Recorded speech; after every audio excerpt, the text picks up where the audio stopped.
Well, guys, welcome back to another episode. Again, another very special one to me. This is recorded in the morning, this episode, which is really good. Well, weird not drinking beers, but it's a beautiful day. I'm on holidays at the moment, and I've got someone very special with me here at the moment. Happy New Year to everyone, by the way. Now, this bloke here, you've met his brother. You've also seen him on many of my videos. So this will go quite deep today because there's a lot that I want to unbox. You know that as well. Yeah. But it's a very, very inspiring story. And what you've gone through lately has inspired me actually to change my life a little bit. I will explain that later on. But this is my cousin, Jared's brother, Justin. You would have seen him. G'day. How are you, buddy? Good, mate. Good. Happy New Year, by the way. Thanks, man. Yeah. Thanks. Now, I know you're a podcast guy. Yep. You're my favourite critic because you're very, very honest with me, and you listen to podcasts quite often. Yeah. But you're a liar. You make out I'm doing half a decent job, which pisses me off. But mate, welcome, and we spent a little bit of time, didn't we, beforehand? Having a bit of a chat. Yeah. And, I like to do that, to warm up and stuff like that. And I know it's weird for you to hear your own voice and stuff like that. Yeah. I'm still adjusting a little bit. But, I know, dude. Yeah. I know.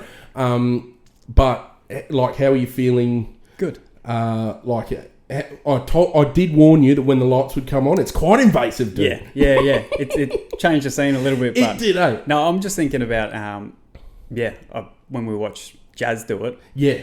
That just made me feel a whole lot comfortable about doing this thing. Well, and uncomfortable because I didn't realise he'd do it so well. Yeah. But if he didn't do it, I don't think I'd sit here and do the potty at all.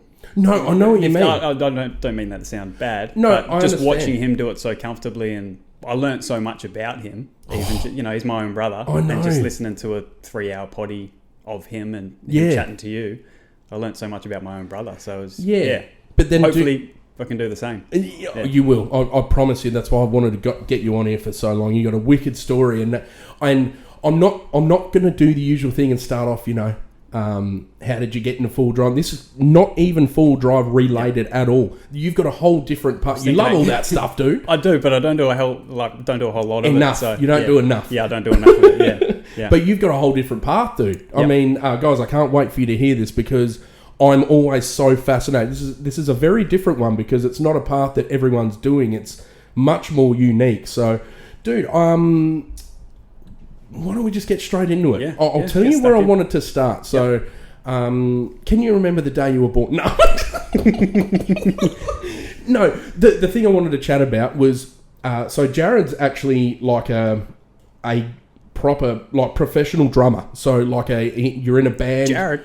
Oh, Jesus. I knew this would happen, man. No, Justin is like a professional drummer. He's in a band. Now, I wanted to talk about your drumming career. I wanted to start off with that before we get into the deep stuff because I know what's going to happen. I should have got some tissues. Yeah. Fuck, man. That's all right. It's gonna be good, though. Yeah. I'm going to learn a lot about you tonight. Yeah. But, like, your drumming journey. So, how did you learn to drum? How did I learn to drum? I think I was always tapping on stuff. Yeah, Tupperware containers. Yeah, I didn't get a drum kit until I think it was my 9th or 10th birthday. Oh shit, dude! Okay, yeah, you were still quite young. Yeah, absolutely. Like I've always remembered having the drums. Yeah, but there was a time before the drums, which I obviously didn't, and I was tapping on things. I was tapping on everything on the back of Mum's headrest of the car. Oh, she would love that. Yeah. With thanks, Cap. Yeah. So we'll get him a drum kit so he stops annoying us. But I still continue to tap on everything as well at the same time. It's funny. Remember, I've spoken to you about that before. The restless leg. You're drumming in the car. Yeah. You're drumming in bed. Like, I do the same thing as well. I'm nowhere near your skill, but it must be a thing, eh? It is definitely, because I look at Willow. I don't know if you've seen Willow just tapping away with her legs. No, I haven't. I've seen her move her legs and like rest them up on the legs. She's the same as me. As soon as there's music on in the house or anything like that, she's only 8 months old. Oh, and her little foot is just tapping away all the time. Oh, little feet in her hands. Yeah. Oh, absolutely. And I look at her and I'm like, oh, okay, like you've got whatever I've got in my head. Yeah. It's a thing. It's like whatever's hovering in the background all the time. Yeah. Like I'll sit and watching TV and then I'm just tapping to the beat or doing double kicks and shit like that. And since Willow's come along, I look at her and I'm like, oh, you got the same thing. Yeah. So it's, yeah. Well, tell me this. I've got a theory, right? Yeah. You would have grown up with like Dazza and Jared music. Yep. Music's fucking everywhere in our lives, isn't it? Like, Yeah. what's the first thing you think of when you're sitting outside in your outdoor area or in the pool having a beer or just hanging with the family? Yep. Love having music on. Always have music on, dude. And it would have been... You'd have a wide range of music. Yeah, I kind of... Go on. My Spotify's just got everything on it. Whereas jazz is just pure country and... country. And then, really. it is. Just and then 90s after 7 p.m. Yeah, once when he's had a few Jimmy. Yeah. It changes a little bit. Yeah. But that's his two genres, whereas my Spotify is just anything. And I think that's very important, especially for you. Well, this is going to fit in perfectly just because I wanted to talk about the difference in genres that you've made, even in the bands you played with. Yeah, sounds good. So yeah, Mum and Dad got us a drum kit for my 9th or 10th birthday. And I started drum lessons after school that. So I did drum lessons for maybe 4 or 5 years after school.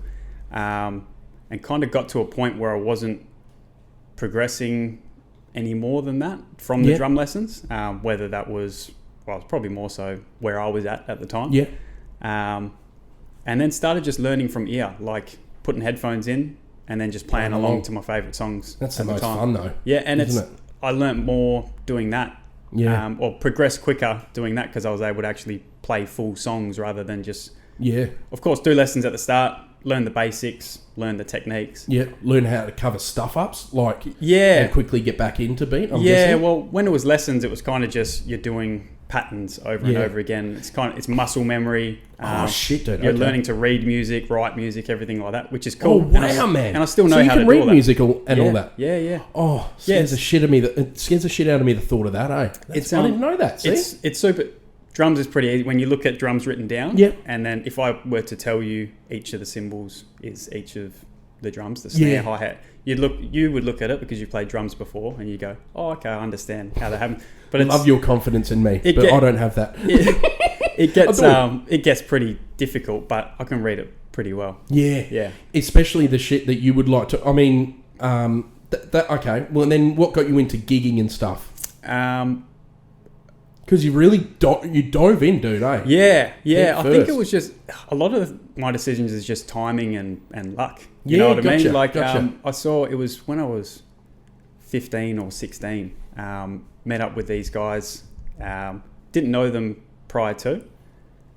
It was met them through an ex-girlfriend. Yeah. And they were an upcoming band. And they were in like the local newspaper. Yeah. Stuff like that. You would, yeah. I don't know what it was, but it said they'd won like a school talent contest. Gotcha. It was like a Triple J Unearthed sort of thing. Oh shit! Okay. Yeah. And I thought I'll hit them up. The ex-girlfriend knew them. Yeah. Had mentioned it.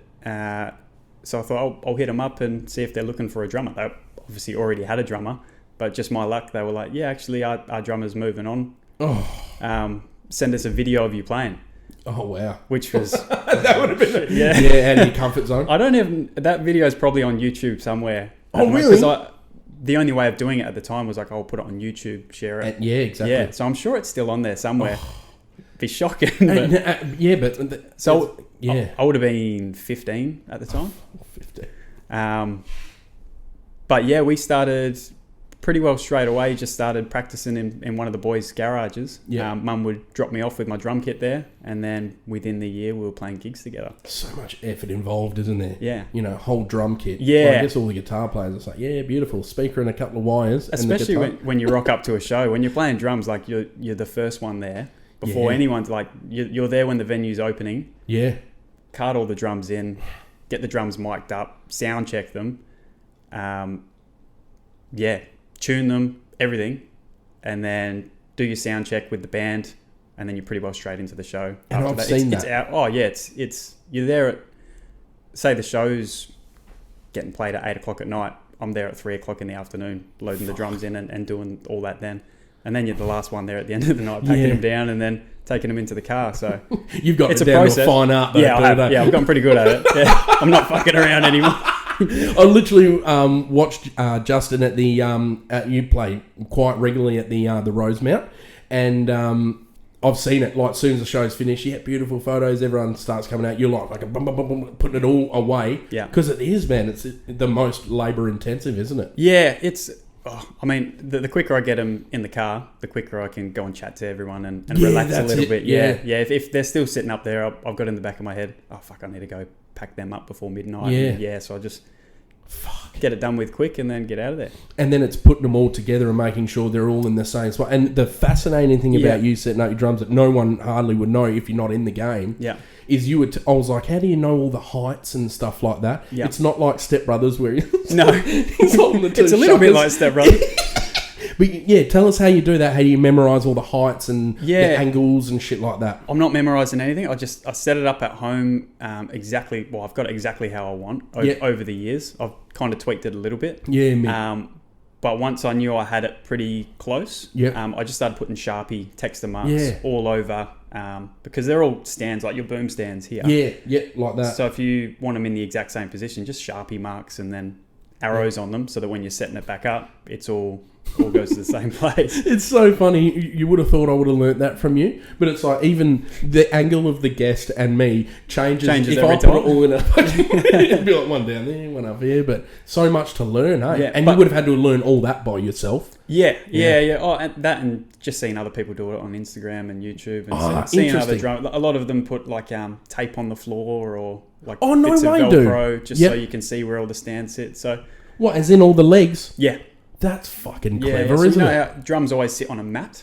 Yeah, so they have rolling that up with the tape on it. If like touring drummers will just bring a big mat with them, and then it's kind of drawn. That's fucking and then clever. Just place it there. Yeah. But do you do that? No, no. Or you reckon you know your setup? I know the setup pretty well. Yeah. What's going to fucking happen, mate, when you're touring the world? I'm going to have someone. You're going to have to let someone do exactly right. Exactly. You coming? Yeah, fucking. Oh, I'd love to, dude. I'd be a roadie for sure. I definitely want to get you involved in. I'd love to have a go. I've talked to you about this. Yeah. Just next show that we do, like it's a bigger one, or not even a bigger one, like even a Rosie show. Anything. Just. I'd love to, dude. Oh, and I get my drone. Fly my drone across the crowd because that's the only thing I know how to do. That and slow-mo. That'd be cool. I'll get some pretty cool Instagram footage from that. Dude, I would love to do that. I really would. But I told you, I wanted to warn you also, tangent galore this podcast, dude. I head off in different directions, but I'm staying there. So I wanted to know, because you've been in multiple genres of music, can you give me your... I want to... is there a big... Is there... I only know basically that you started... Like, you got on my radar when it was like Almost Sunday. Yeah. Because then I started looking them up and I follow them still, and you said, they're a group of dads. And tell us your journey. Like your band journey after the one when you were 15 or 16. Yeah. Because you did get on the Triple J Unearthed, didn't you? Yeah. So with that, the first band we were called Lost for a Reason. Fuck, dude. Now I remember. Sorry, bud. Yeah. And we recorded quite a few songs. They're on Spotify. And it was so much fun. Like, just doing the whole process of going into a recording studio and tracking drums. And you get a lot better when you're thrown into something like that. And was it uncomfortable at the start? Did you feel nervous? Made me realise how shit I was at drumming. Oh, wow, dude. Wow. Yeah. I don't know. I kind of faked it along the way. You just keep... naturally getting better by putting yourself in those situations. Yeah, like a trade. Yeah, exactly. So start off with them. I was playing shows with them until pretty well until I moved out. So it was like 20, just before we moved out of home. Yeah. So yeah, I was with them guys for like 4 years, and then we were not gigging.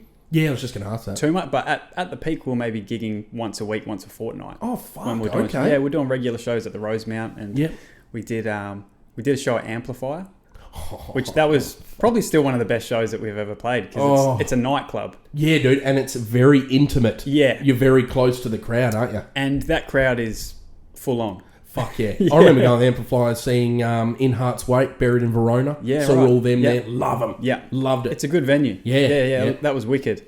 The back of the cup. So that was like, I think that's the one. Yeah. So yeah, that was awesome, and that was probably like the peak, what we got to, and then... And you would have seen other bands there, Just? Like, at the same time. Was that intimidating at all, having other bands before you and after you? Yeah. When you see, like, I don't know, when you're young as well, as we get a little bit intimidated by it, but when you see another band get up there and rip it just before you go on, and the drummer was unreal, you're like, oh, fuck, how do I follow that? I reckon I know you well enough to go, no, I'll give it a go. I could still hold my own. Yeah, that's it. Lucky I was always been naturally, like, kind of good enough at the drum. Yeah, I don't know. Yeah, I know what you mean. Timing. You know what it is. Yeah. Yeah, timing. I've always had really good timing. Yeah, same. But that was probably the peak of that experience with that band. We we all got jobs and we all moved on with our lives, and unfortunately, just kind of moved on. Didn't play in a band, just played for fun until 2022. Yeah, it wasn't even last year, it was the year before. That's when even before, 2019 I put out the videos on YouTube. I'm glad you've mentioned that, because I was going to as well. Recorded a few videos and put them on YouTube just for fun. I don't know why I even did it. I think I was speaking to a few boys. Filmed beautifully. Yeah, I'm so glad you did, because I'm still subscribed. They're waiting. They're really. One day it'll pop off. It'll catch. I think I was just talking to a few boys at work one day, and we were talking about drummers and videos, and I was like, I can do that. Like Cobus. Cobus. Just completely overestimating my actual abilities at that point. But I was like, I knew I could hold down at least to do a few cover videos. Oh, fuck. No, I disagree with you there. I have to disagree, because they're fucking awesome. Oh, no, they're awesome. Really good. A lot of that is to do with where I recorded it, and the videographer Camille as well, who's a good friend of ours. Come up so good though, dude. Yeah, no, you were sweating like a motherfucker. Turned out mint. Yeah, it was. That was a process, actually. Yeah, tell me the story behind that. I want people to know that as well. Well, I was practicing for just a few months, actually, just setting the drums up at the old man's workshop. In Forestville. Yeah, so that I could go there and practice for hours without disturbing anyone, because drums they're loud. And they piss everyone off. So I'd set them up in it's just an industrial warehouse, and then I'd go after work, play for a few hours, kind of made a list of songs that I was potentially covering. Oh, man. And then just practice the shit out of them for a few months. Fuck. Probably like a list of 30 songs. Yeah. Completely overestimating what I'd be able to actually do in the day once we got to the studio. Yeah. Anyway, it comes time to get to the studio, get there, bring my drums. And I think I kind of put off the guy at the studio that I was bringing my own drums, although I'd organised it beforehand. Yeah, gotcha. But now I know why. He's a music producer, and the sounds of the drums, they don't just come along easy. You can't just chuck microphones on them if you want them to sound good. You need to tweak and tune everything. To that room as well, I'm guessing? Yeah, exactly. Yeah. So I get there, and I'm paying the producer by the hour. I don't have heaps of money. I'm paying Camille to be there by the hour as well, who's videoing the whole thing. Yeah, I'm trying to get through as many songs as I can. Of course. And it's 3 hours before the drums are actually set up properly. Oh my god. Yeah. So I'm sitting there going, fuck. So the pressure's already on because I've just wasted all this time and money setting the drums up that I wasn't expecting. Caught me by surprise, but lesson learned. Probably spent 8 hours there setting up, taking everything down at the end, and then a few hours in between actually recording. And that's the same thing. Yeah, like we were talking before, once the cameras are on, you feel like you've switched on an audience. Yeah. I'm glad you described it that way. Yeah, dude, it is true, eh? Because you get nervous. You could be practicing at home or practicing in the workshop and nailing every time you play the song, and then as soon as that camera's on, it's like, fuck. I can't explain what that is. I don't know, but it's a time thing, eh? For me, I'm fine with it now. You're over it now, yeah. I think. But still, I don't know. It's something you have to just get used to. But how are you now? Still, because I don't. I'm not filmed much. Like I'm not. Yeah. I think it's the video. Not knowingly. Yeah. Obviously, at gigs, people are fucking always Instagram, and I love Snapchat. seeing that footage exactly because I'm not thinking about it at the time. Spot on. Well said. I even set up like a tripod camera most gigs behind me, and I'll just hit record. Yeah, good, and that's a great idea. Yeah, and that's good. But I'm not posting any of it. It's not like amazing footage or anything like that. But it's just something that I can look back on and see where I can do better. Exactly. It's just for me to watch back on. Get it ready for the documentary, mate. Yeah, that's it. But shit. So I did those videos 2019, I think that was. Yeah. And then just put them out on YouTube, Instagram, and then just. Oh, I need to. So what will that be under? Just my name, Justin Clohessy. Yeah. I'll put the link in the show notes, guys, and in the YouTube videos. No, because it's worth seeing. There are some really wicked beats that are. Is it B2K or something like that? It's like the La La La one. That's my favourite. That's cool. Because it's almost like you just went ham. Like, just do whatever you want. But you practiced it, obviously. It's one of those, and it'd be the same as if you're looking back at your old videos. Like, I watch them now and I'm like, fuck, I'm so much better. I know. Yeah, which is... Oh, wow. That's cool. Yeah, well, I can see that myself in the gigs that I've come to watch you on. Yeah. But it's still incredible to watch. Yeah. My favourite parts are probably at the end when you're finished and you're like, yeah, that's the one. And you can see it in your face, that relief where you're like, fuck. Yeah. Yeah, good, get it done. I've Hurry just up. done that 12 times. Time to change my shirt, get out of the sweat, and then try and do the next song. All adds to it, though. But it also gives you an appreciation on people who are recording an album. Yep. Holy fucking shit. Yeah. The money that goes into that. And they're usually... I've got another mate that's in a band as well. Yep. And you just don't realise. He's a Sparky as well. Yeah, and cool. You have to work. All these guys have jobs. You don't realise, the grind at the start is almost fucking bittersweet, Yeah. You know? Yeah. It takes so much money for... I don't know. Is there an amount? Do you reckon... What would you put on like an album? What would an album cost, do you think? Or an EP? I wouldn't know. Oh, no. Yeah, but I'm thinking in know. excess of $20,000. Yeah, a lot of time. And Would you? I don't know. That's a people guess. don't really do albums anymore. No, you're right. They'll It's do, funny you say that. Yeah, I think it's because of social media and you want to stay relevant, so you do singles. Yeah, exactly. Not a year in between each. But I guess they'll bring out maybe up to 10 singles and then put them all in a pile and say with a few more. That's an album. That's well, sort of I like that. I like that. I like regular music. Avity Affliction does that. It's also a more affordable way of doing it as well because you're not sitting at the studio the whole day. It's progressively, all right, I'm recording a song a month. Yeah. Not that I'm recording heaps of songs, but this is the way that I see it. Yeah. A song a month, it's affordable then. And it's, I don't know, it keeps you relevant. Yeah, of course. And fuck. I hate that word, but it's a necessity. Yeah, you have to. It's a necessary evil. Yeah. I'm going to check these cameras, and then I want to keep talking about where you went from there with the videos and stuff like that. Sounds good. So after the YouTube videos, where did you go from there? So after the YouTube videos, just let that kind of brew for a little bit. Yeah, of course, man. Obviously, earn more money.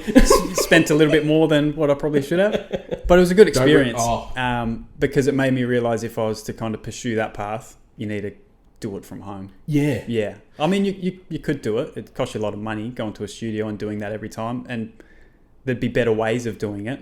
I definitely, after that day, I was like, okay, if I was to do that again, we just streamline it. Focus on 2 or 3 songs rather than 30 songs. Yeah, good shit. Yeah, I like that. Yeah, better ways of, But do you know what's great? It's documented. Yeah. It's not something that you have to tell a story about. It's great that, this context is here for us. Yeah. But you can look back and it's footage there and it's recorded. Exactly. And it's great to look back on it and it's polished. It's fucking lovely too. It's really good quality too. It is, man. It is. And not many people have that at the start. Yeah. No, it's cool. I look back at them every now and then, and even Isla watches them on YouTube as well, so it's pretty cool. And as she gets older, man, she'll be so proud. Yeah. And there'll be more and more and more for her to catch up on. Beck and I were talking about the video camera quality on the new phone. She's just got a new iPhone. Oh, they are, mate. Yeah, it's unreal. So just doing that from home obviously won't be the quality that getting a professional photographer and in a music studio. Yeah. But I reckon we'll get it going pretty good. Fucking oath, dude. 100%. And I think it's more about editing. Yep. It really is. Like fucking, even Cam, a mate of mine, runs a channel called Wild Touring. He does a lot on his iPhone. Yep. And it's fucking beautiful. Yeah. No, the cameras are unreal. Yeah. Heavy. Fucking new iPhones are so heavy, dude, with that extra camera. Yeah, right. So and then where'd you go from there? So you've gone from those videos, great experience, and then nothing for a little bit. We had a baby girl, Isla. And then drums stopped. Of course. Yeah, because they're super loud. And then it becomes pretty hard to even practice or do anything like that. So I have electric drums now. With the softeners on, mate, that you can play it quite silently. Which I'll touch on that in a second. Awesome. But so I went from kind of being able to have the drums set up in one of the back rooms of the house and then play every now and then to just baby comes along and that's your world. Well, it is, man. Yeah. And not as though it's like, you would have missed drums 100%, but it just takes your time up. It does. It's a natural thing. It's fucking beautiful. Your life becomes work, come home and spend time with the kids, spend time with the wife. So that's the way it has to go. Got married in between, I think. I didn't mention that. Glazing over that one real quick. Got married. Anyway, back to my drums. Got married, moved out into our house. Had a baby. Was a whirlwind of stuff, wasn't it, mate? But all happened. Happy moments. Yeah, exactly. The drums just got put on the back burner, and I was like, okay, it's a different stage of my life now. Yeah. But the videos were still out there. So, come 2022, things at home are a bit more comfortable. Isla's a little bit older.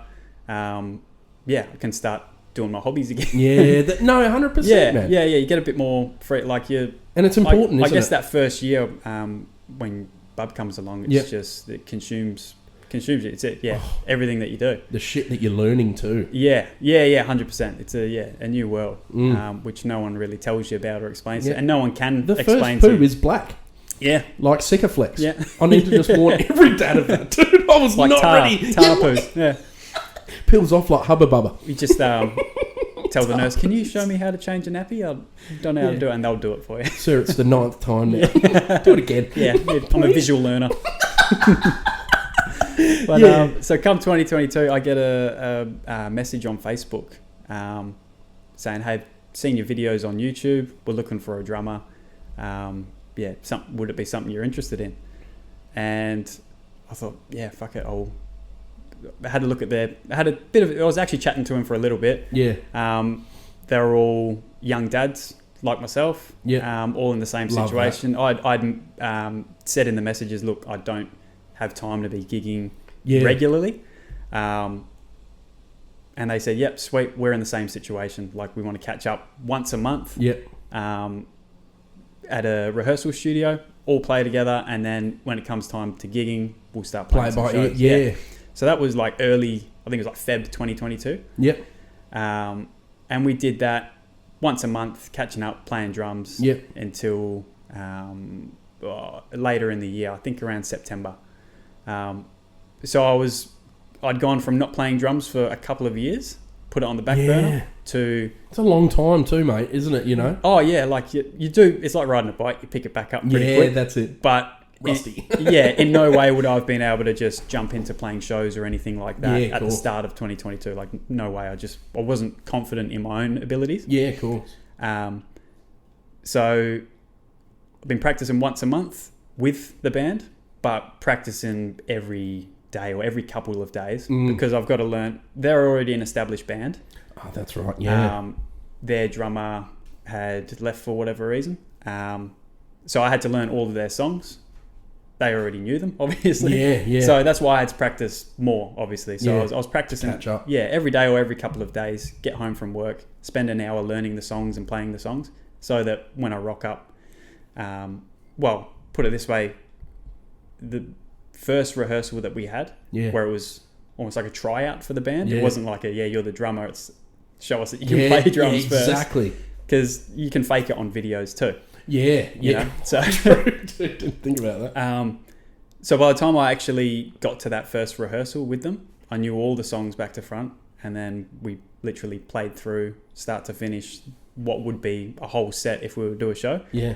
And they would have fucking... They just all looked at each other and they were like, "Is it, dude? Do you want to be in the band? Yeah. Can you be in the band?" Because I think they'd actually had other drummers rehearse for the same part, and it didn't work out for whatever reason. But I like to, if I'm doing something, I like to rock up prepared. So not to make a dick of myself. No, not at all. And I just wrote down actually like the appreciation of an organised drummer. I was going to mention, Hannah now, but I'll wait a little bit. But it's almost like that appreciation for a drummer who's fucking on time, learns the shit, is what do you call it? Like dedicated? Would it be like dedicated? Dedicated. Proactive. That well done. Yeah. Well said. Yeah. Like gets there early. Fucking loves their craft. Yeah. Yeah. I love doing it. Yeah. And you can see that shit when you're on stage. And the on stage bit is fun, but I really appreciate the whole process. Yeah. The whole process leading up to it. That's good. I try and enjoy that as much as I can because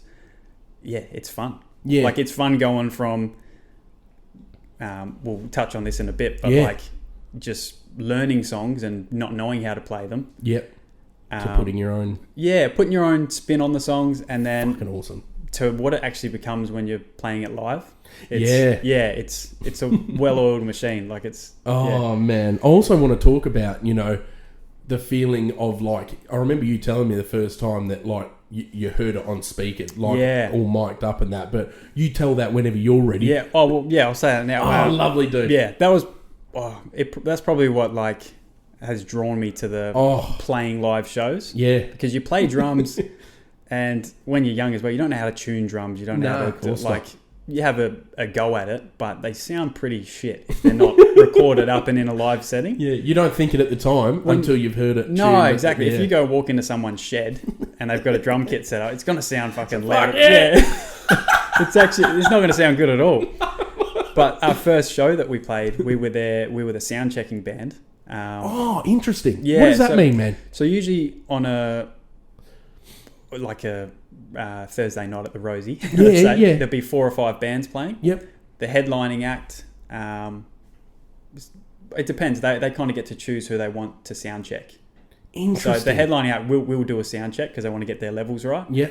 But a lot of the time, like the first band will get to do a sound check as well. Yeah, maybe 15 minutes or whatever. And set levels. A lot of the time, it depends. Levels? It depends who's put their drum kit up as well as like a what's the word for it? Like a tuning set, as a house set. So I'm with you. So say I'm the first band. We're the first band. It's usually the first band or the last band. The drummer will bring their drum kit, and then the rest of the bands will use that same drum kit for the night. Oh, really? Because you've seen it's not a quick thing to just change over drums. Of course not. Yeah. So fuck! I didn't realise. You bring your own breakables, so you bring your own sticks, snare, and cymbals. Yeah. Stuff that gets hit a lot. Yeah. But the rest of the kit is the same. So it's a quick changeover of cymbals. I did not know that. That's fucking incredible. Yeah, so 4 bands play on the night. All the drummers will bring their sticks, cymbals, and a snare, and that's it. Oh, and everyone plays on someone else's kit. So there's one poor bloke sitting there going, it was me a few times. Hits it hard. Yeah. It was me a few times and I'm going, fucking ease up, mate. I know, and I'm thinking that as well. Yeah. Oh, fuck. So it must be like a community thing, a well-known thing. That's what they're for. And they do get a bit scratched up and beat up your drums because of it, but... Oh, it's like lending 5 people your car. Yeah. Fucking hell. Yeah. And I've got a nice drum kit, like... I know. That's what I was thinking, dude. So it's hard to say, but it is what it is. I've had it for long enough now. Yeah. But where were we? First time you had it all set up, like the difference in sound and stuff. So first time actually like sound checking and having my kit up on a stage was just an unreal feeling because the sound guy mics up everything to the room. And the sound guy generally works at that venue and knows how to get it sounding good. Oh, I'm so excited, dude. And you sit there and you go through each of the drums. So say kick drum, and you're just sitting there kicking the kick, and you just hear it shake in the room. And I'd never heard that before. And it's this as well. You've got earphones on for the first time, and you're getting the audio from the room direct to your ears. Oh. Going from playing in a shed to then playing up on stage and hearing that audio. It's just once you hear that, it's like, all right, I need to do that again. Yeah, 100%, man. Yeah, even just the sound check. I love doing sound check not over playing the shows. Yeah, but it's almost like it's a whole different thing. Yeah, sets the mood. Yep. You're like, nah, that fucking if that sounds good, I'm ready to rock. Like gets you pumped and shit like that. Yeah, 100%. Fuck, there's so much to talk about, but keep going. But I also thought about your pre-show routine. I love getting your Snapchats before the show. Yeah. And you're just sitting there quietly in Yeah. the green room by yourself. Yeah. Like maybe what is it? Vodka and orange, like a vodka Red Bull or yeah, vodka something and like orange, that, just to start it off. Yeah. I love it. Calm the nerves, but also give you a little bit of energy. Yeah, vodka Red Bull. Yeah, because it is a fucking long day, mate, isn't it? It is when you think about it. Yeah, a lot of energy in one point as well. And when you're playing the show, like generally, I'm in bed pretty early. Yeah, but when you're playing a show, that's a late night, so it's And you work the next day most of the time. Yeah, true. You don't think about that. Yeah, but it's so it makes it more special. When you know, like when I know that you've got to go to work the next day, I don't want you to. Like if I could make a wish and say, nah, fucking do that full time, but I love it. I appreciate it too. Yeah. You know, that grind, like fucking let's go. Yeah, that's your work ethic. And at the end your of that, family's work ethic, you know. What else am I going to do the next day anyway? Yeah, so true. Get up and go to work. Yeah, good call. But so my experience with the band almost Sunday through that year. Just rehearsing. We didn't play any gigs together. And they're still going too, aren't they? And they've got another drummer and releasing new music. That's right. Yeah. Check them out. They're playing shows great. now. Yeah. And then this opportunity came along around September. Hannah had put a video. Hannah Stowe. Good. I'm glad you said that. Yeah. So playing drums for her and also Calla. They did a co-headlining. So that first show that I'm glad you brought all that up, dude. I forgot about that. That's great. Hannah put a short video up on her Instagram story saying, look, Perth drummers, this is a shout out. We had a drummer lined up. He's pulled out for whatever reason. We need a drummer for this show. So this is September and the show's in December. Yeah, gotcha. But one of my old apprentices just DM'd me on Instagram. Shout out to him. Yeah. What a fucking bloke. Lawrence. Yeah, what a champion. So I was, watched the Instagram video. I'm at work in the morning and I watched the Instagram video. My apprentice is called in sick that day. So my important jobs... So it was a Monday. Probably. No, maybe. So all my important jobs were taken off my schedule and it was just jobs that I could kind of do where I didn't need an apprentice. By whatever luck. So I sent the video to Beck and I was like, what do you think of this? Because I'm not confident enough to kind of just make the decision. You need to run it by your network, man. You need to run it by your and Beck's really quick at doing background checks on people. What do they call it? Vexing? Having a stalk on Facebook and Instagram, and straight away she called me back and she's like, "Yeah, I think you should do that." Like, it's an opportunity. It's an opportunity, and that's not going to come up again. At least message and say, and just get more details. Yeah, that's it. So Lawrence had actually sent. By this time, he'd actually sent Hannah videos, those same YouTube videos of me playing the drums. How thankful are you that you fucking did them? Well, yeah, because once I actually met Hannah, she said you were the only one who had videos that were sent to me, so I, had something to base it on. Fucking because brilliant. other drummers had responded to that, but who do you pick? You pick the guy with the videos to back it up. Hey, fucking true, 100%. At least, so lucky I did that. We got in contact. We're messaging each other, and she said, "If you can make it here by 1:00 today." Oh wow, dude! In Vic Park, we're doing a rehearsal. Then we'll have a tryout and see how it goes. It was probably a test. And I'm like, does this fucker want it? I'm like, does he want it badly? Fucking hell. 1:00. Yeah. So actually, I called my manager at the time and just said, "Hey, can I do this?" This has popped up, and he said, "Fucking go." No worries. And like I said, the jobs that I had that day weren't pressing. Weird, how everything's lined up. It's weird. Exactly. If the apprentice hadn't called in sick that day and we had these jobs, we would have got stuck right into it. Probably if he hadn't had that bender. Yeah. So Jack, shout out. Good boy. But everything just lined up on the day perfectly. And if I wasn't practicing that whole year, if I wasn't hit up earlier in the year, say Feb, by almost Sunday and playing regularly with them, so I wouldn't have even responded to Hannah's message because I wouldn't have been confident in my abilities at that time because I had so long off playing the drums. So they've had a big part in it as well, Yeah. Fucking champion. 100%. Yeah. So, so went and home. this is all within a year, right? You know, it was Yeah. 2022, did you say? Feb 2022, and then this is September that Hannah's hit me up. Well, Hannah's put the And how the much call you've out. done. So, Yeah. keep going, man. I love this story. So I'll do my best to recall it. Yeah, no, I know, because it's so much. Yeah. It was so jam-packed. It and was. then playing with Calla and all them. And I remember I called Mum on my drive home. yeah. I was like, "Hey, this has popped up. This is." I call Mum straight away for it, of course, for man. anything. 100%. And she's number one supporter, so she's Yeah. super excited. Yeah. And I was like, "Fuck yeah!" It just gets me amped up. As soon as there's like something on the horizon for me, Yep. I call Mum and I tell her Yep. because I'm like, now you're in it. You've told Mum. Yeah, like accept it, like responsibilities. Yeah. holding yourself accountable. That's you know, it. Yeah, 100%. So, yeah, drove straight home. It's probably close to midday at this point. Yeah. Because I was halfway through a job. I couldn't just pack up and leave. Finish the job. Quick as you can. Finish the job. I'm gonna play drums. Yeah. Head home. Beck's there, and just start packing up the drums, putting Sharpie marks all over it, things like that. How good. Packing the drums up, take them straight to Vic Park, get there, and she actually said there are drums here. We've hired drums, but I was like, I'll bring mine. I want to anyway. show, like a. And I'm glad I did, because whenever there's drums supplied there, they're never any good. Like higher drums. Yeah, and it makes all the difference, because if I you're there know. for a rehearsal and you're playing on a shit drum kit, it's going to sound shit. And they can see you setting it up too, you know? Yeah. Know what you're doing. Yeah, true. So set the drums up there.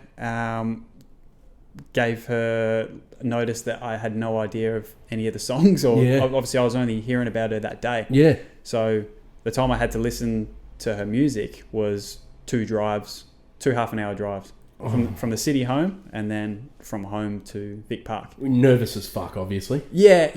Nervous but excited as well. I was like, wow. this is cool, because just hearing the audio quality and that on spot, like I was like, this is the real deal. Yeah, and it's her music. And you liked her music, obviously. Yeah, it's sure, something completely different. How would you describe it? Pop. Yeah, pop, but like like an Amy Shark. Yeah, but much more unique. Like definitely like Bigger Australian pop. Yeah, definitely. Yeah. Fucking good music. Yeah, if you're going to go have a listen to it, seeing them live is even better. Yeah, it always especially is. with a drummer not being a dick. I get it. Thump dude, and I imagine she appreciates that as well. It adds to it. Along with Calla. And she's done shows as well without the drums as well, and she said it's just, fuck, good on her. Love that she's honest about that. Yeah, but like it does. It adds that extra aspect. It's not just one person performing up on stage. You've got, And I imagine as a singer, it would be like a nice, not a safety net, but it must be a nice feeling to have someone else there that's doing it with you. Yeah. Backing you up. I think so. We're doing this together, you and I, you know what I mean? Like, 100%. You're not alone. So I've gone from playing pop punk that's it, dude. earlier on. So it was pop punk with the first band, and then Almost Sundays more like punk rock, but like... Yeah, spot on, dude. Yeah, that I sort agree. of thing. To now playing... pop and more like EDM, I guess, in some of the songs as well. Which I kind of fell into my element, because, like I said before, I started off doing drum lessons. Yeah. And then self-taught by putting earphones in, scrolling through songs, and just playing along to songs. So with Hannah's music, it was the first time I've played with an artist who has backing tracks. Oh, wow. So... obviously in the band you've got guitar, bass, everything like that, and it's just you're making it up on the go. But with Hannah's songs, it's she's gone into the studio, recorded a whole song with everything that you hear in the background, without a band, like it's all production. But then you obviously play the background of the song or the track, and that's what you have to lead you. Exactly. Gotcha. So I'm putting drums over a track. So interesting. The songs not with instruments. Yeah, exactly. So So the track will have like a trap beat or like an electronic drums in it. Yeah, gotcha. And I'm almost mimicking that and adding to that. Oh, if that makes sense. Beautiful. But it's not playing through the speakers, I'm guessing. It's just for you and your ear. No, it plays through the speakers as well, yeah. You're just much louder. Yeah. Well, so when you listen to it, it's not just vocals and drums. Yeah. You've got like everything. You've got violin, you've got, synths. Harmonies and shit like that. Yeah, it's a track. That's it. That's what I was thinking of. So it's a completely different experience then, because you go from keeping the time. So as the drummer, everyone's following you. Yeah. to now I'm listening to the track and that's what's keeping time. Oh, fuck. Okay. You know what I mean? Is it easier or is it harder? It's easier because that's the way that I'd kind of taught myself drums. Oh, beautiful, is by man. listening to... Having the song playing. Yeah, having the song playing and then just playing along to it. So I kind of fell into it really good. The harder thing is getting creative with it because you're confined to the beat that's already made. You can't stray too far from it because it'll sound silly and like you're overplaying. You have two drummers going almost. You can't change the timing too much as in... You can't change the timing at all.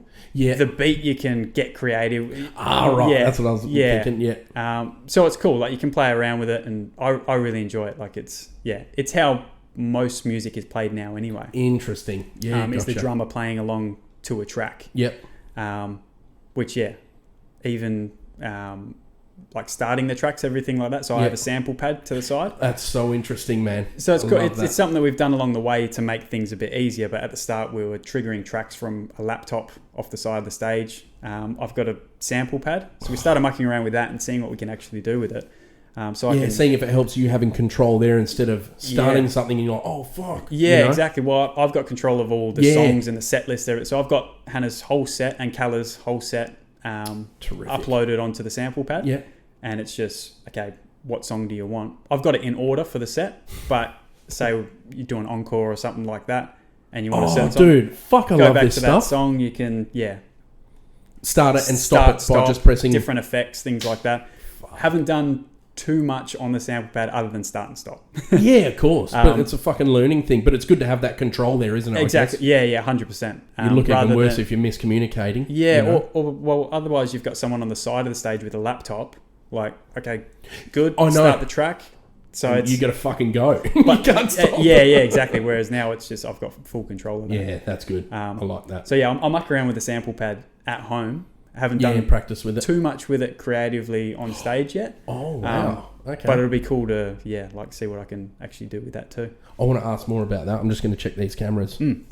Beautiful, guys. I think you would have heard maybe in the last 30 minutes. The old neighbour's doing his lawn. You know, it's a Saturday morning. I don't blame him because I'm probably going to do mine after this anyway. But yeah, sorry about the background noise. But we were just talking about. I just, before you keep going, I wanted you, we were talking about off camera about the sample pad. Yeah. I wanted to know a bit more how it works. So it's got songs stored on it, but you can also add, like you were just saying that, you know, you haven't got too creative with it yet. Yeah. But you were telling me. So it's, effectively a sample pad. It's got 9 pads on it and you can upload whatever sounds you want to it. So you buy it from factory and it's got all the default sounds on it, which I've just left on it. Okay. Are they pretty good? Yeah, well, it's a Roland sample pad. The audio. Yeah, no, it's really good. Yeah. And you can sit on the computer for hours and get samples off the internet of different sounds. Oh, right. But I've done that before, and you sit there, you get lost. It's just like and you're trying to like picture making a song or a bunch of of like this is respect to DJs and producers and stuff that are able to do that, like just literally visualize it, just scroll through sounds and then make a song out of it, which is effectively what you can do with the sample pad. But you need to be, that's a whole new skill altogether. So how I would use it, or how I am using it at the moment, is to trigger tracks. You could put clap sounds, get the crowd clapping, things like that. And just like create an atmosphere behind the songs with the sample pad.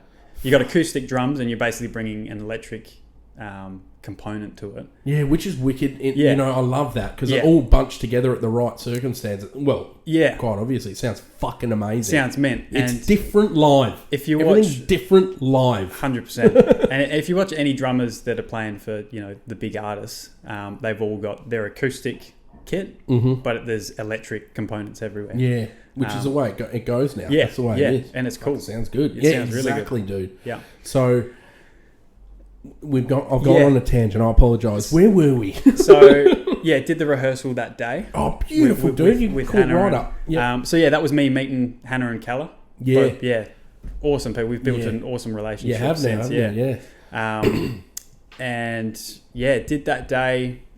Bluffed my way through the songs because I only had, I couldn't practice. Yeah, I couldn't practice the songs. It was literally just hearing them a couple of times and then going. And then even when I get there, she, we're practicing songs that she hasn't recorded as well. So that's just learning on the fly. Yeah. It's, let's play this song and then play along with the drums, just try and keep up. Okay. Obviously did a good enough job to get the call back. Oh. And it was basically 2 to 3 times a week, rehearsals, maybe even more. At least 3 times a week, every week until the show in December. Where it's a big commitment, mate, isn't it? 3 times a week, working a full-time job. Yep. And you understand also, you're in the same position, but she's in another position where she's trying to launch that shit and go in and let's fucking go. You know what I mean? Yeah, exactly. She wants to take you with her, and you're doing it with a family as well. It makes it much respect, Yeah, it's amazing. Yeah, going straight from work, most days. And she works too. Sorry, I should say that, eh? Yeah, she's a full-time fucking FIFO job, I think. Yeah, 100%. Yeah, she's a nurse. Yeah, how good. So, yeah, it's going from work, taking the drums straight to rehearsals after work. Same again, being the first one there, making sure the kit's set up whatever I can before everyone gets there.